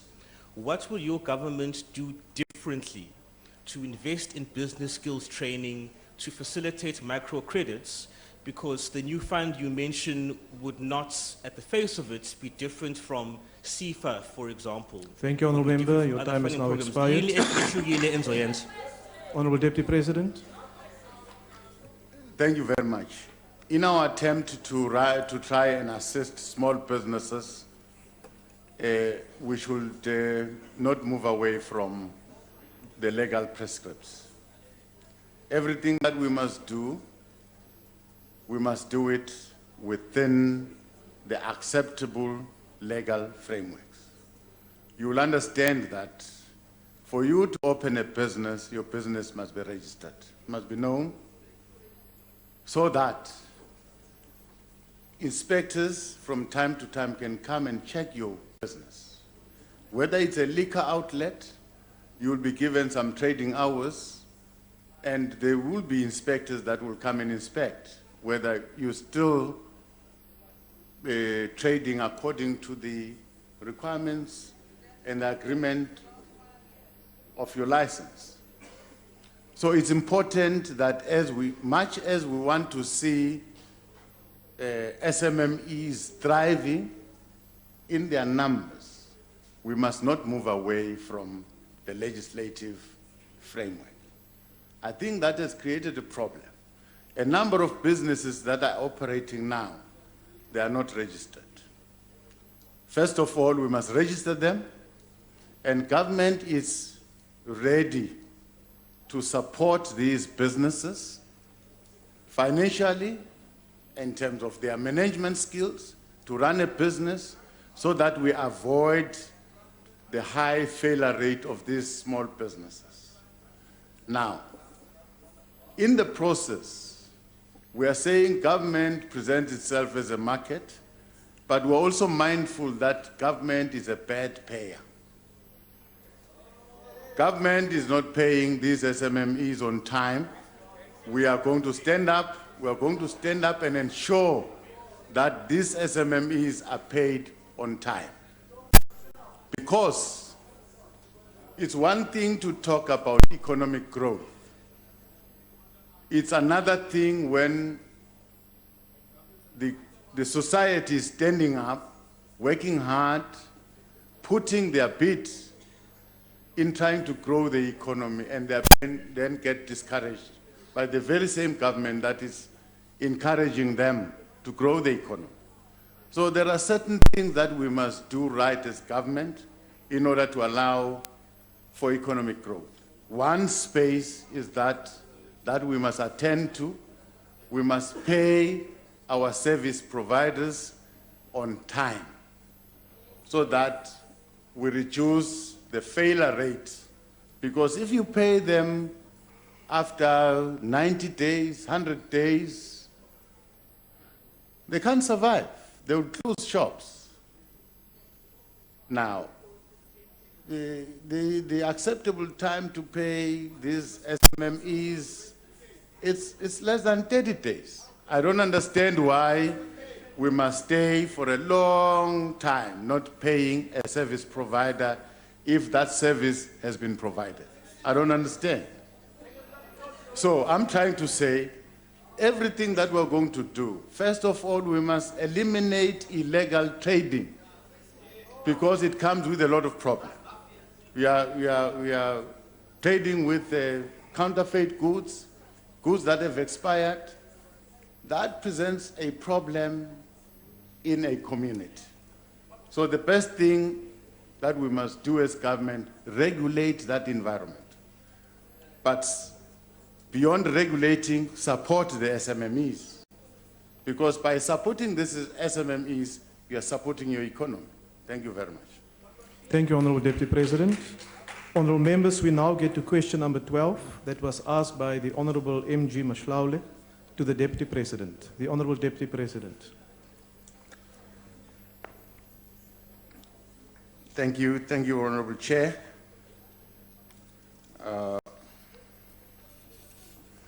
Access to land for productive economic activities and social development remains a priority for government in addressing unemployment, poverty, and deprivation.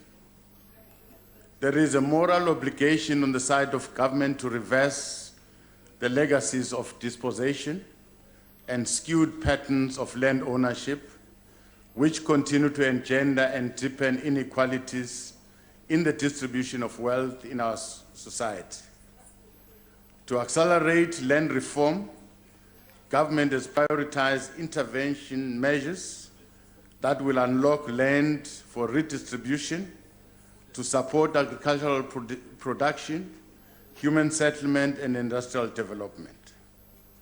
Cabinet has approved the release of state-owned land for the development of priority human settlement projects throughout the country, especially in urban and peri-urban spaces, to deal with the settlement congestion and the rising demand for development, land, and service delivery infrastructure in our metropolitan areas.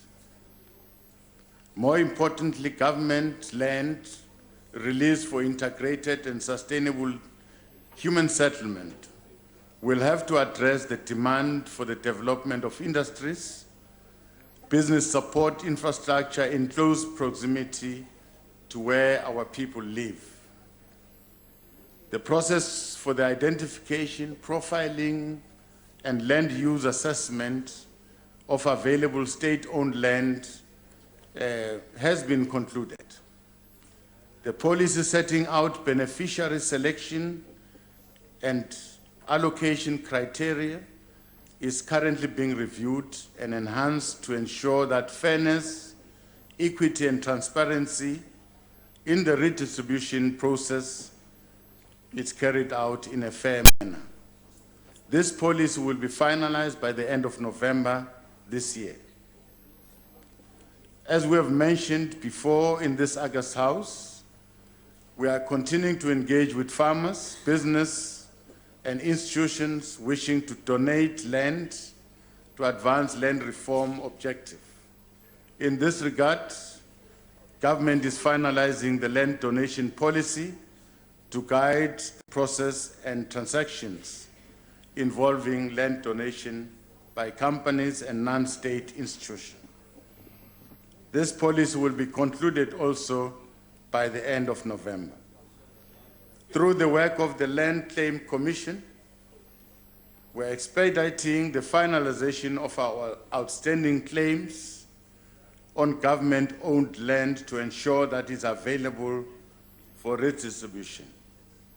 We have taken a decision that the land that is owned by government that has been claimed will be released free of charge. The success of our land reform program depends on the quality and effectiveness of our post-settlement support to beneficiaries of land reform. We must ensure that restituted and redistributed land is put under optimal production. In partnership with traditional leaders, we must ensure that communal land is effectively utilized to expand the country's productive capabilities. As part of our targeted post-settlement initiative, government has prioritized mechanization support, irrigation infrastructure, extension advisory services, the provision of inputs such as seeds, fertilizers, and the facilitation of access to domestic and export markets. To improve production support, an integrated producer support policy has been finalized to streamline the delivery of financial and non-financial support across various segments of producers. This model and policy will allow for better coordination and alignment of government efforts and investment decisions to grow and expand our agricultural sector. In this model, provision is also made to support farmers with innovative farming technologies and financial instruments to mitigate the risk posed by natural disasters and climate change. the Department of Agriculture, Land Reform and Rural Development has several key interventions both at provincial and national level, aimed at supporting farmers and unlocking the growth potential of the agricultural sector. Key amongst these interventions are the Comprehensive Agricultural Support Program, Ilima Litsima Program, which aim to provide post-settlement support to targeted beneficiaries of land reform. In terms of access to markets, government is committed to assisting producers, especially emerging black farmers, to benefit from the existing trade agreements and protocols that South Africa is a signatory to. These include the South African Development Community and the European Union's Economic Partnership Agreement, the BRICS, as well as agreements in the United States of America, the Middle East, and Asia. The overarching goal of these initiatives is to ensure adequate utilization of our land at our disposal and the removal of barriers to entry into agricultural sector by previously disadvantaged communities, especially young and emerging farmers. In this way, we will contribute toward the attainment of the National Development Plan goal of ending hunger and poverty by 2030. I thank you, Chair. Is there a follow-up from the Honourable Mahlaule? Thank you, Honourable House Chair. Deputy President, our agricultural sector is very crucial to our economy as it supports other sectors in the whole value chain, including what you call food processing, retail, and clothing and textile. What is our government doing to ensure that emerging farmers gain access to these lucrative markets? And what is government doing to make sure that black people in general gain greater ownership and control to this whole value chain as it stands, because it is belonging to the few monopolies that are happening to be white? Thank you. Honourable Deputy President. Thank you very much. Well, it starts from the ownership of land. Now, as we redistribute land, as we restitute land, that comes with a post-settlement support. That will be a grant that will assist the farmer to produce, to till the land. Now, beyond tilling the land, the farmer will produce, and those products that are produced, the farmer needs to be assisted to find a market. Already, like I've said, South Africa has entered into a number of agreements, trade agreements. We need to get our farmers to play their part, to produce, to export, and trade. But the difficulty that our farmers have is that they lack financial support, and they are not connected in those export networks. As government, we should assist them to gain the necessary platforms that will allow them to export their produce. And that we have made provision for. Now, as we are speaking, we've assisted a lot of farmers through the stimulus package to produce.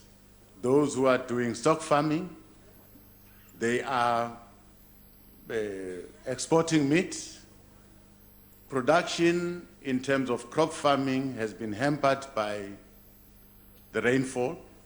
We are confident that beyond this period, as summer begins, we're ready to support those farmers to to till the land and ready to support them to export their products. Thank you very much. The Honourable Paulson.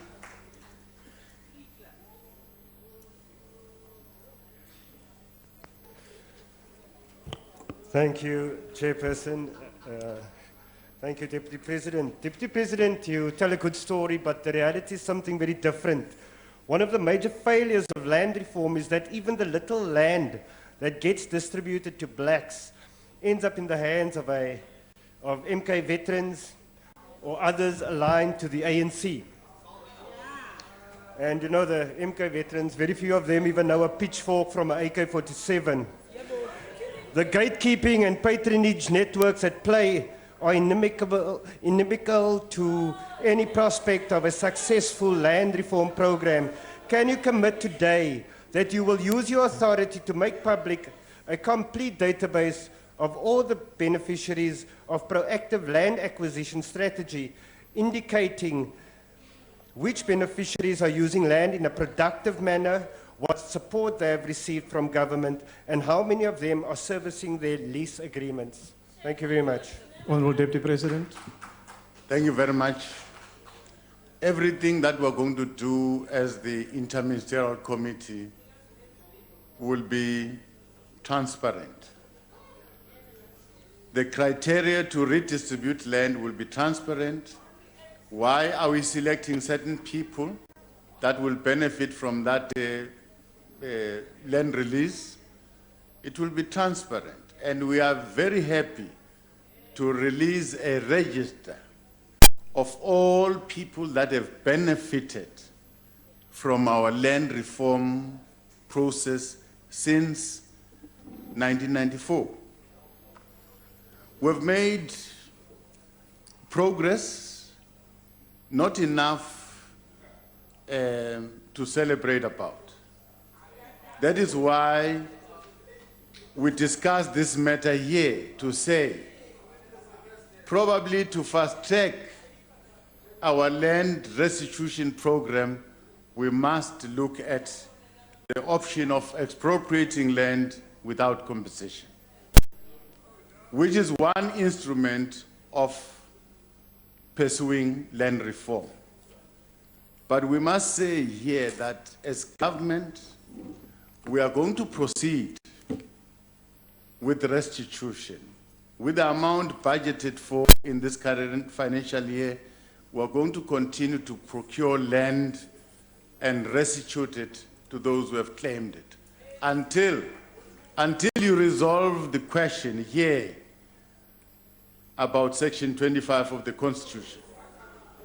But in the meantime, government will proceed to restitute land with the available resources that we have. We don't have enough, but we are going to continue to restitute land. On top of that, government is going to redistribute land. There's land that has been claimed that it's in the hands of government. I've said here that that land is going to be released free of charge. If I can tell you, we've got 261 claims of land parcels that have been made, and those land parcels belong to government. And we're in a process of releasing all these 261 land parcels. Now, on top of that, we've assessed 278 land parcels that are in the hands of government that we are aiming to redistribute. This, remember, it's not land that has been claimed. It's land that we have deliberately assessed as government to fast-track our redistribution process. Now, we are done with the assessment of those land parcels, and we know what these land parcels are capable of, whether you can grow crops, whether you can put livestock. So as we redistribute these land parcels, it will come with an assessment report that will help the farmer about the status of that land, so that you know exactly that this land, you can grow this kind of a crop, you can keep livestock. We are not just giving you land because we want you to be productive on that piece of land. So our process of redistribution, restitution, it's well on track. Well on track. In a very short space of time, all the ministers in the IMC will be out there to hand over these parcels before the end of the year. Thank you very much. The next follow-up question is to be asked by the Honourable Breed. Thank you, Honourable House Chair. Honourable Deputy President, according to the former Department of Land Reform, almost 90% of land reform projects have failed. This means that many of the productive farms that were transferred are now unproductive, and therefore jobs have been lost and have been shed, and that also means less food is being produced. How will you ensure economic stability and food security, as well as provide assurance to farmers, commercial and sustainable, amidst fast-tracking of land reform projects? I thank you. Honourable Deputy President. Thank you very much. We'll continue to fast-track our land reform program, but I've said here that we are currently looking at the farmer support program, post-settlement program, which is coordinated. Previously, yes, those who have been given land has been restituted to them, land has been redistributed them, they failed. They failed because of the lack of consistent support. Now, we are coming with an integrated support model that will be located at the district level.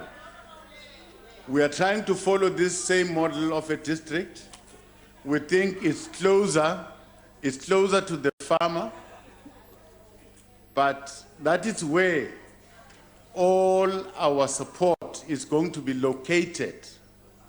Now, I've mentioned the type of support that we're going to give to each and individual farmer.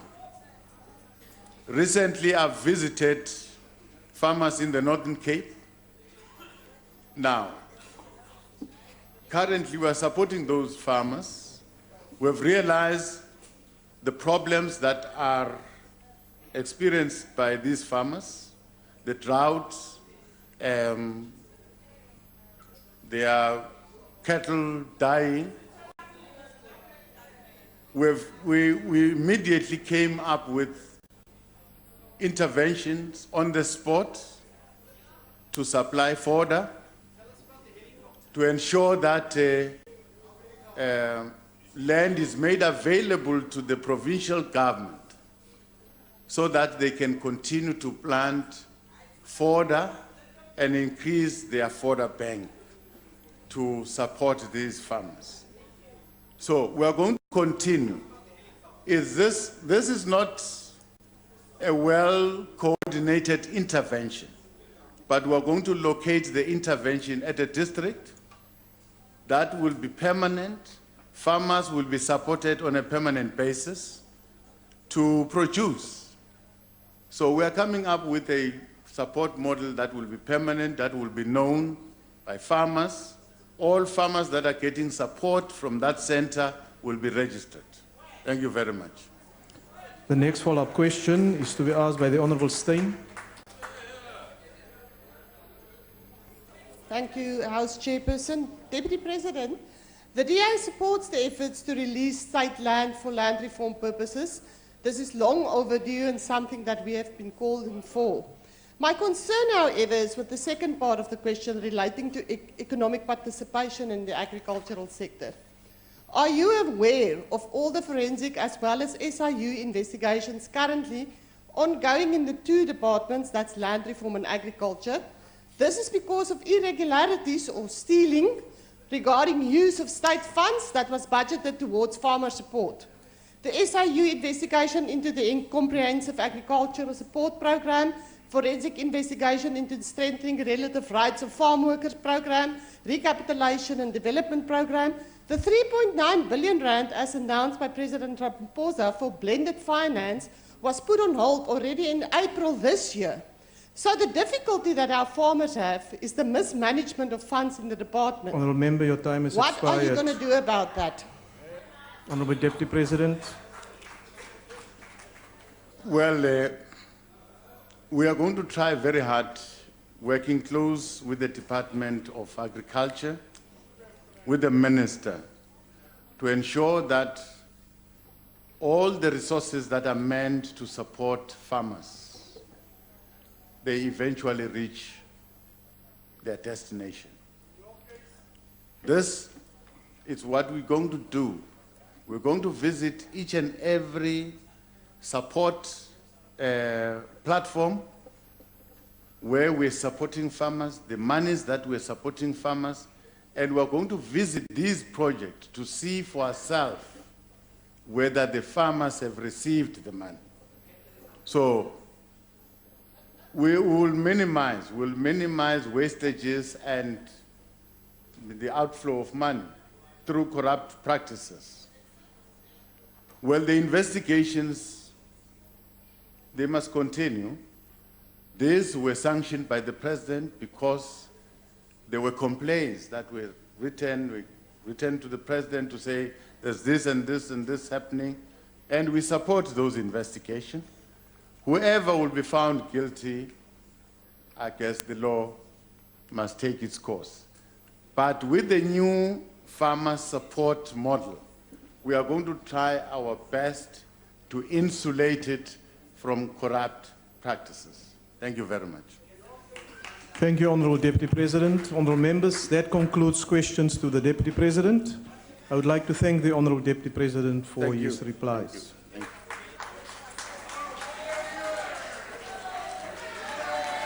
you. Honourable Members, the next item on the order paper is a motion in the name of the Chief Whip of the Majority Party. The Honourable Chief Whip. Thank you, Honourable House Chairperson.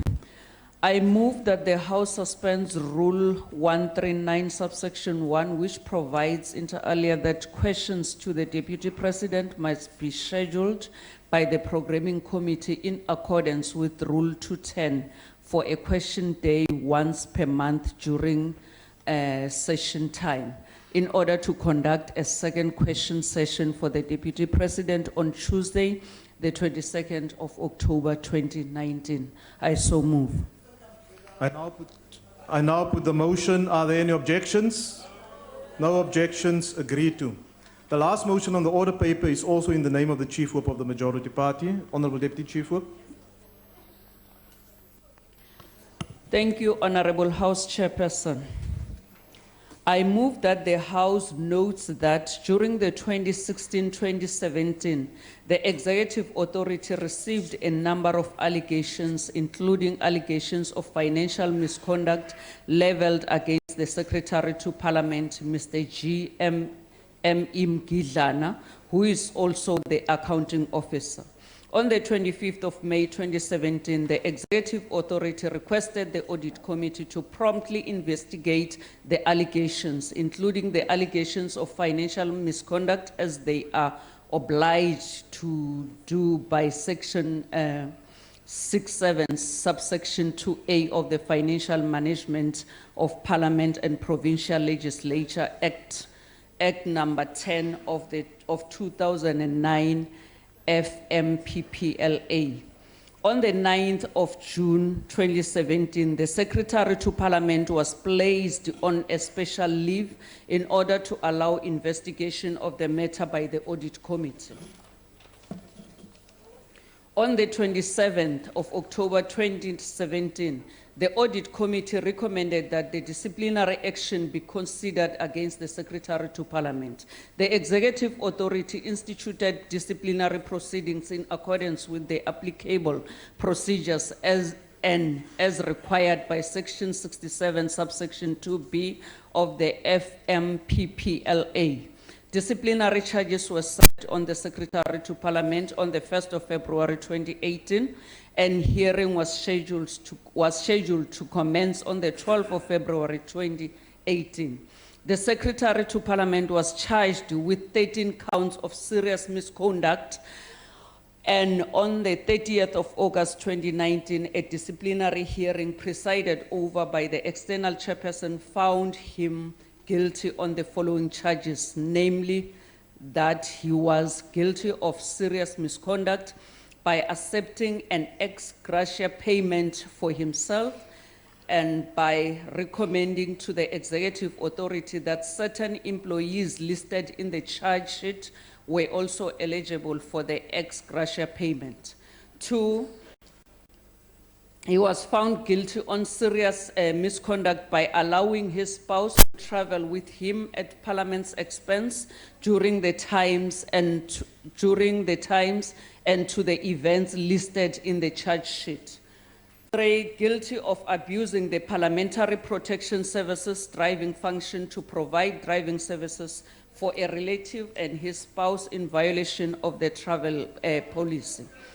4, guilty of serious misconduct by failing to stop the Parliamentary Protection Services drivers from using blue lights and or sirens when providing driving services for him and on some occasions together with a relative.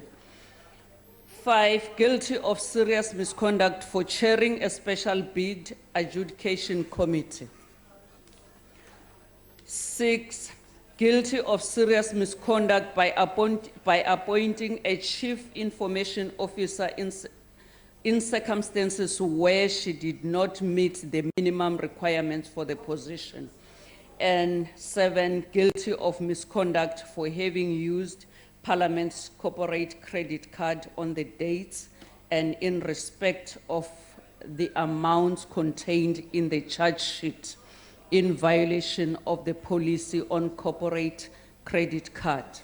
Further note that in light of the seriousness of the misconduct of the several key provisions of the FMPPLA that were contravened, the chairperson of the disciplinary hearing on the 30th of August 2019 recommended summary dismissal for the Secretary to Parliament.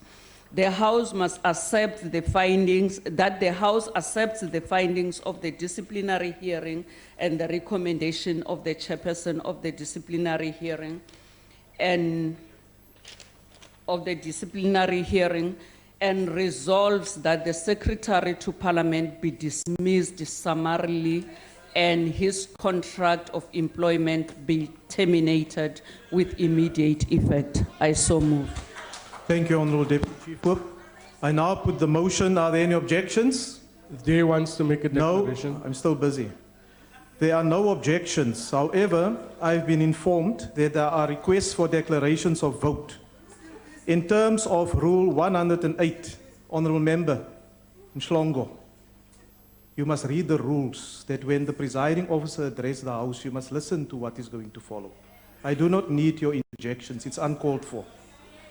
In terms of Rule 108, I will now allow for one member of each political party wishing to make a declaration an opportunity to do so within the time allocation as determined by the Rules Committee, namely the ANC 7 minutes, the DA 5 minutes, the EFF 4 minutes, and all other parties 3 minutes. The Honourable Steenhuisen. Thank you very much, House Chairperson. There's a time to come and there's a time to go. And sadly, the Secretary of Parliament's time to go was 3 years ago. The Secretary of Parliament is like the CEO of this organization. And the fact that this has been dragging on for almost 3 years has led to a loss of direction and strategic focus of the organization, as uncertainty and instability around this important position has lingered. Now, Parliament has a duty to hold itself and its office bearers to a higher standard, particularly because this House is charged with holding the executive and organs of state accountable to it.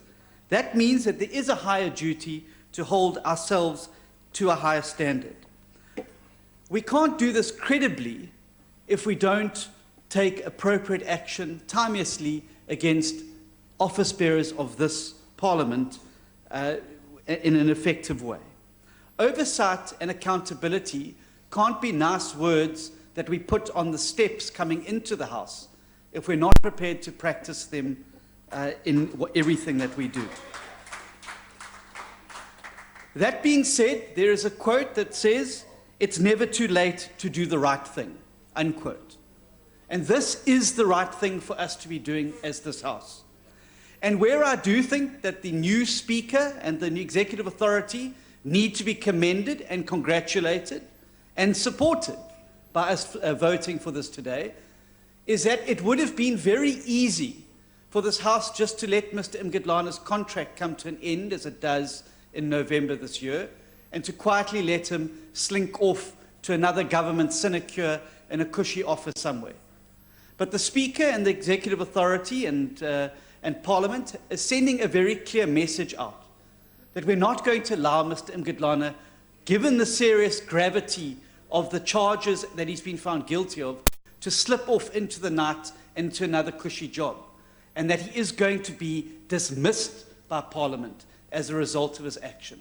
What this does is sends the right message throughout the organization here in Parliament, that if you do wrong, you will be held accountable. So while it's taken a long time to get to where we are today, and this motion serving before us, it is the right motion, and it is the right thing for us to be doing.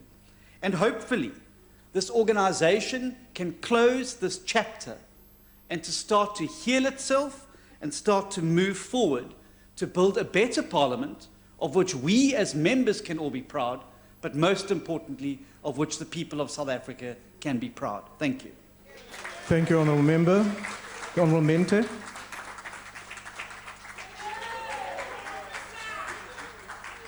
Thank you, House Chair.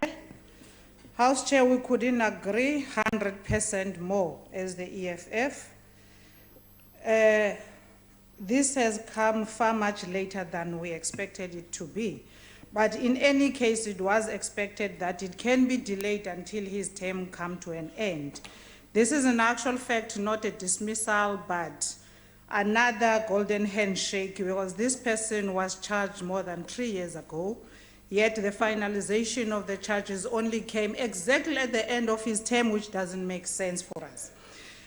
And it's a very bad practice for Parliament. It borders on vetting processes of officials in the public sector, where minimum security standards are not binding, instead a mere recommendation. Mgidlana is going to crop up in one of the departments here because nothing will be binding for him to be recorded as the most corrupt thug who came to enrich himself, a self-seeking, selfish person who came to oppress the fellow black children in Parliament, the one who was only giving himself subsidies to educate himself, the one who was giving himself trips on the taxpayers' expense, the one who was not even giving proper salaries and standards to the workers of Parliament. Secretary to Parliament holds higher authority because he charges all that what Parliament is and employ the utmost discipline, ethics, and integrity. This should serve as a caution to the next panel, which is going to be interviewing the Secretary to Parliament, that the person must be vetted. It must not be a choice. Otherwise, we're going to harbor another thug that's going to come here and take money of taxpayers, money of Parliament for themselves. This motion must be noted as one where cadre deployment must never, ever, ever be utilized. Thank you very much. Thank you, Honourable Member. The Honourable Singh.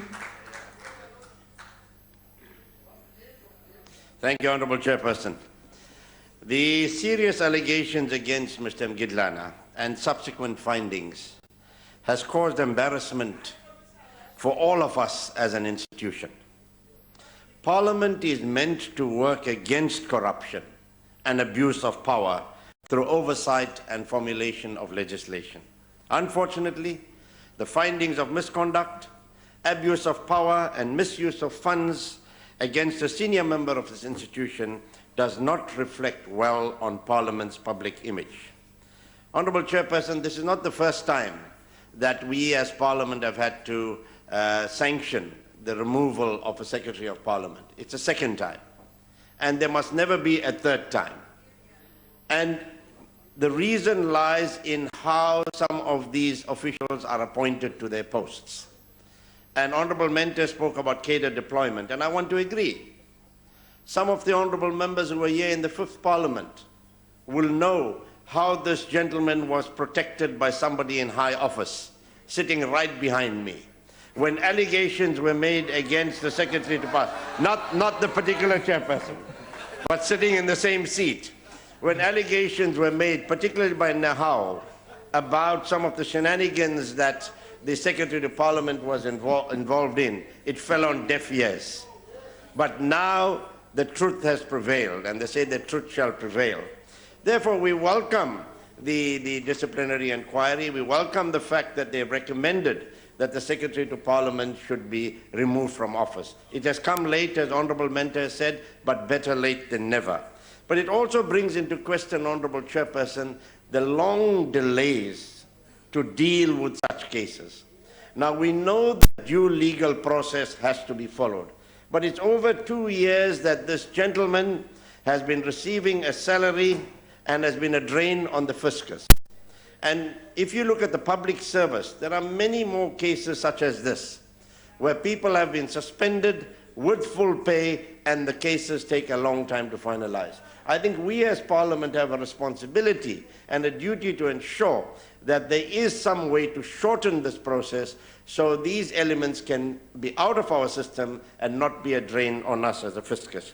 Finally, Honourable Chairperson, I know that when the Secretary to Parliament is appointed, there's an interview committee which comprises the executive authority, and in the last instance they use some expert.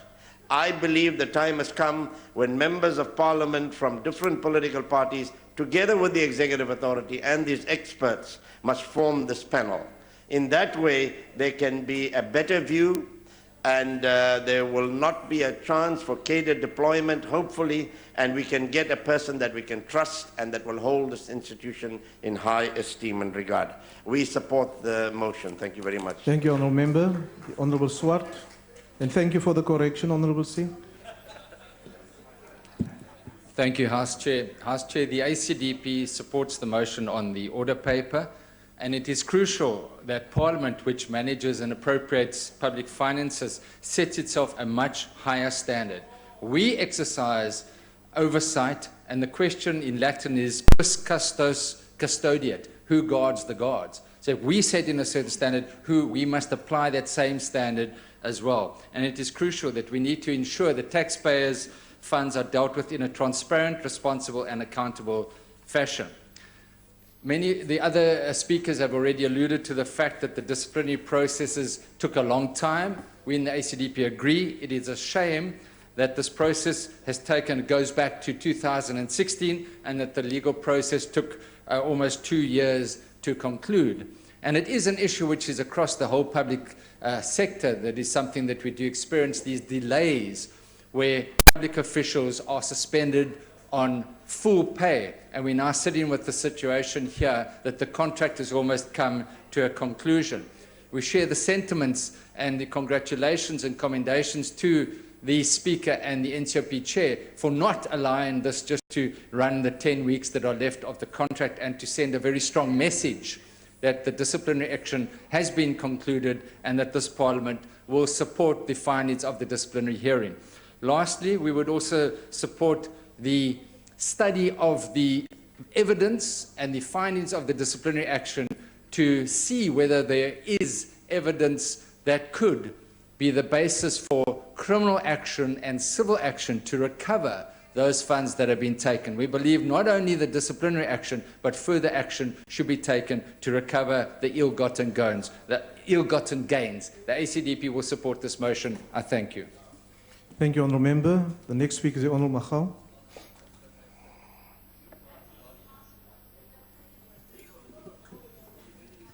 Enkosi kakhulu mhlali ngaphambili. Si African Transformation Movement, si supporta kakhulu le movement.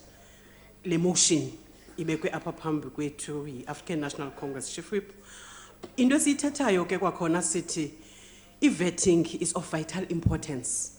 Ukuba xa kuzawuqashwa abantu kwi-critical position, i-vetting must make a point that iyenzeka. And the State Security Department, i-recommendations zazo must implement as adherishwe, because what we discovered is that sometimes baya recommenda besithi makangathathwa lo mntu kodwa athi umphathi institution ndizawuthatha i-risk izaba yeyam ndimthathe lo mntu izala ke ngoku izinto ezifana nezi. So ngaloo mazwi athile siyaqonda ukuba libethwa kube kanye libone sithi motion siyayisupporta esithemba iba izophinde yenzeke into efana nale. Thank you very much. Thank you, Honourable Member. The next speaker is the Honourable Kwankwa.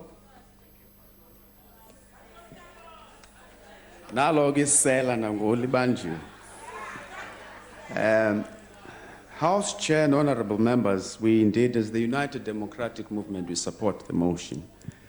I just want to show you a letter that we wrote. I personally wrote on behalf of my party in 2016 on the 14th of April, where I was raising precisely some of the allegations which are contained in the order paper in the motion today, asking the Speaker of Parliament, requesting the Speaker of Parliament to look into these matters and to investigate them.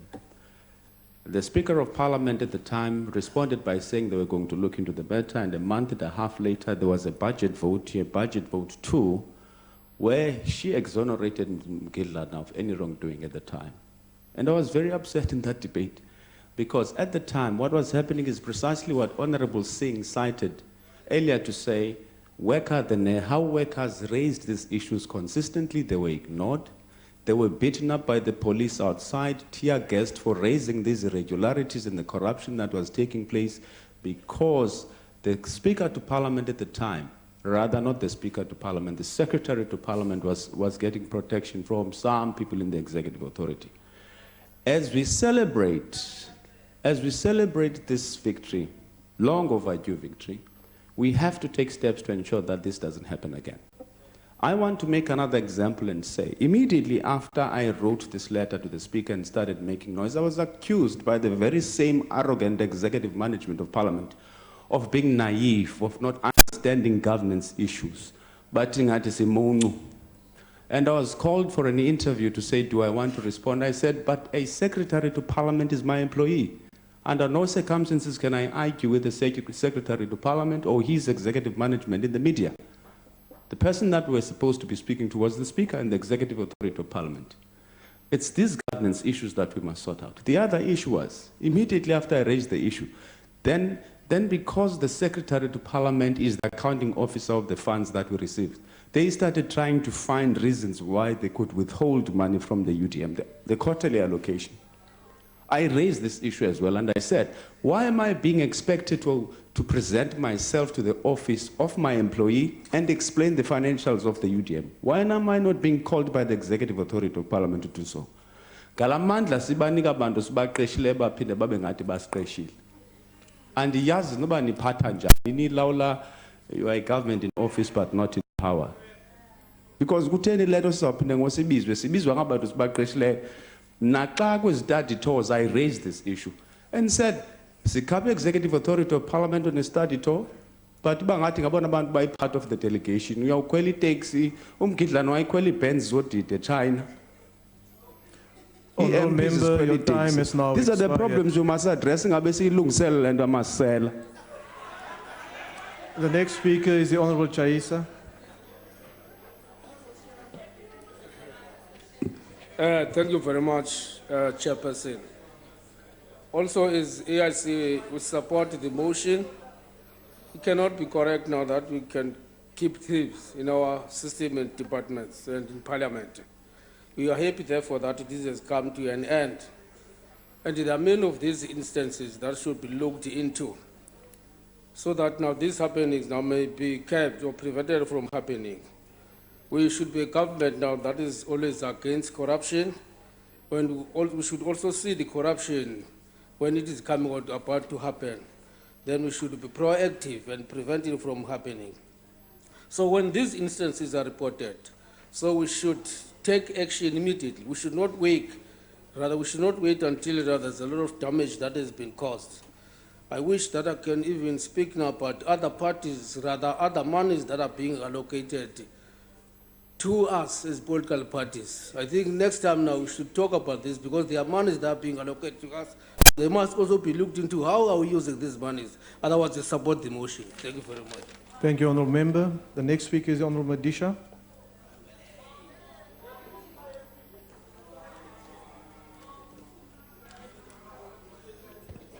Thank you, Honourable Chair.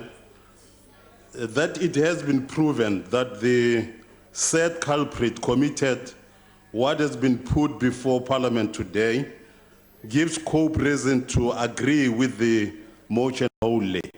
And we therefore support that which all the other parties have said.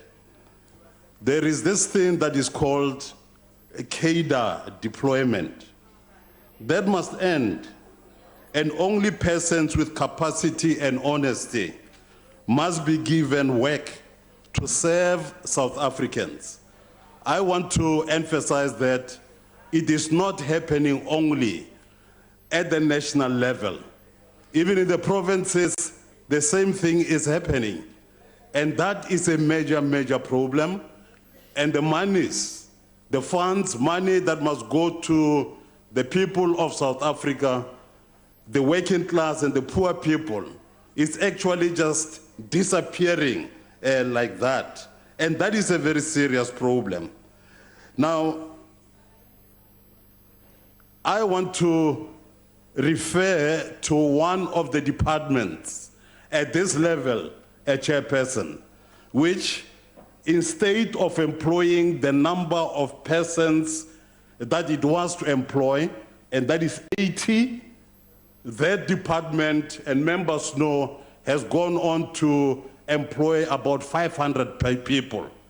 Now that is cadre deployment, and that is a major, major problem. And these are the things that have got to be dealt with. If at the level of the minister and those persons that work under him or her, you have more than 500 people employed instead of only 80, it means there is a very serious problem. And here, Chairperson, Honorable Chair, we're talking about that which is actually there. There is proof. There is a problem here in South Africa, starting, of course, at this very level. That has got to be dealt with. Thank you very much. Thank you, Honourable Member.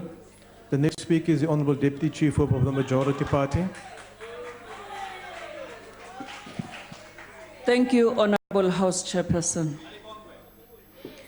The ANC commends and welcomes the decision by the Executive Authority to take the necessary steps and deal with this issue of the Secretary to Parliament. We welcome also the decision and recommendations of the chairperson of the disciplinary hearing. We support it as the ANC. Honorable members, yes, the process took long, but I want to remind this House that ngitsi tishaya malunga alesishamthetho. Ngithi lekufanele siqinise imithetho ukuthi umuntu nangabe atholakala anelicala lekukhwabanisa makamiswa emsebenzini kwesikhashana angaholelwa angalitholi liholo.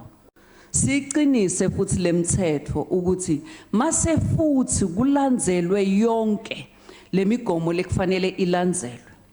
Loyo muntu, uyeva Stianese, loyo muntu atholakale ukuthi ukhokhela tonke letimali leti lati khwabanisile.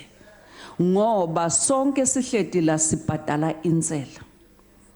Ene iyaslimata kakhulu leyo ntsela incedza ebantfu labahluphekile. Singparlamente simalunga etinhlangano letihlukahlukene siyakhala ukuthi asiniketwa timali letifanele letanele. Ngiyacabanga ukuthi ngekuqinisa leyo mthetho kutawenda ukuthi bantu labaningi basabe ukuthi banjonje esikhwameni sahulumende noma seliparlamente. Ngicabanga ukuthi lokho kufanele kuqale kulo leli parliament. Kuningi lekufanele sikulungisa. Yebo singema la sithi high cadre deployment kuqashanwa ngekuthi ulilunga la iphi inhlangano noma kunalabe bahudula tinyawo ekutheni lelicala lingaqedwa akusilo liqiniso. Lebe kufanele kwendeke ukuthi kulandzelwe imithetho ngendlela yakhona kude lento ingabuyi emva ishaye lona liparlamente ukuthi kufanele likhokhele umuntu ngoba bangahambisanga kahle izinto. Angithi lesishaya imithetho levikela labantu labonako lebaniketa lithuba lokuthi labantu bahambe nabo bende le process yonke ihambe kancane ngoba banemalungelo ukuthi bativikele. Kufanele sishintshe le mthetho sende siqiniseko sokuthi siyayiqinisa kungeke kutophela lokukhwabanisa lokukhona ngoba lokho kungumdlavuza lolimata live lethu ene bantwana bethu bayalimala ngetindzaba tokukhwabanisa ngoba kunetinsita lekufanele tiye kubo nebantu labahluphekile abakhona ukuthi ithola ngendzaba yokukhwabanisa even lethu. Ngiyabonga. Thank you, Honourable Member. Honourable Members, I put the question again. Are there any objections to the motion as moved by the Deputy Chief Whip of the Majority Party? No objections, agreed to. That concludes the business for the day and the House is adjourned.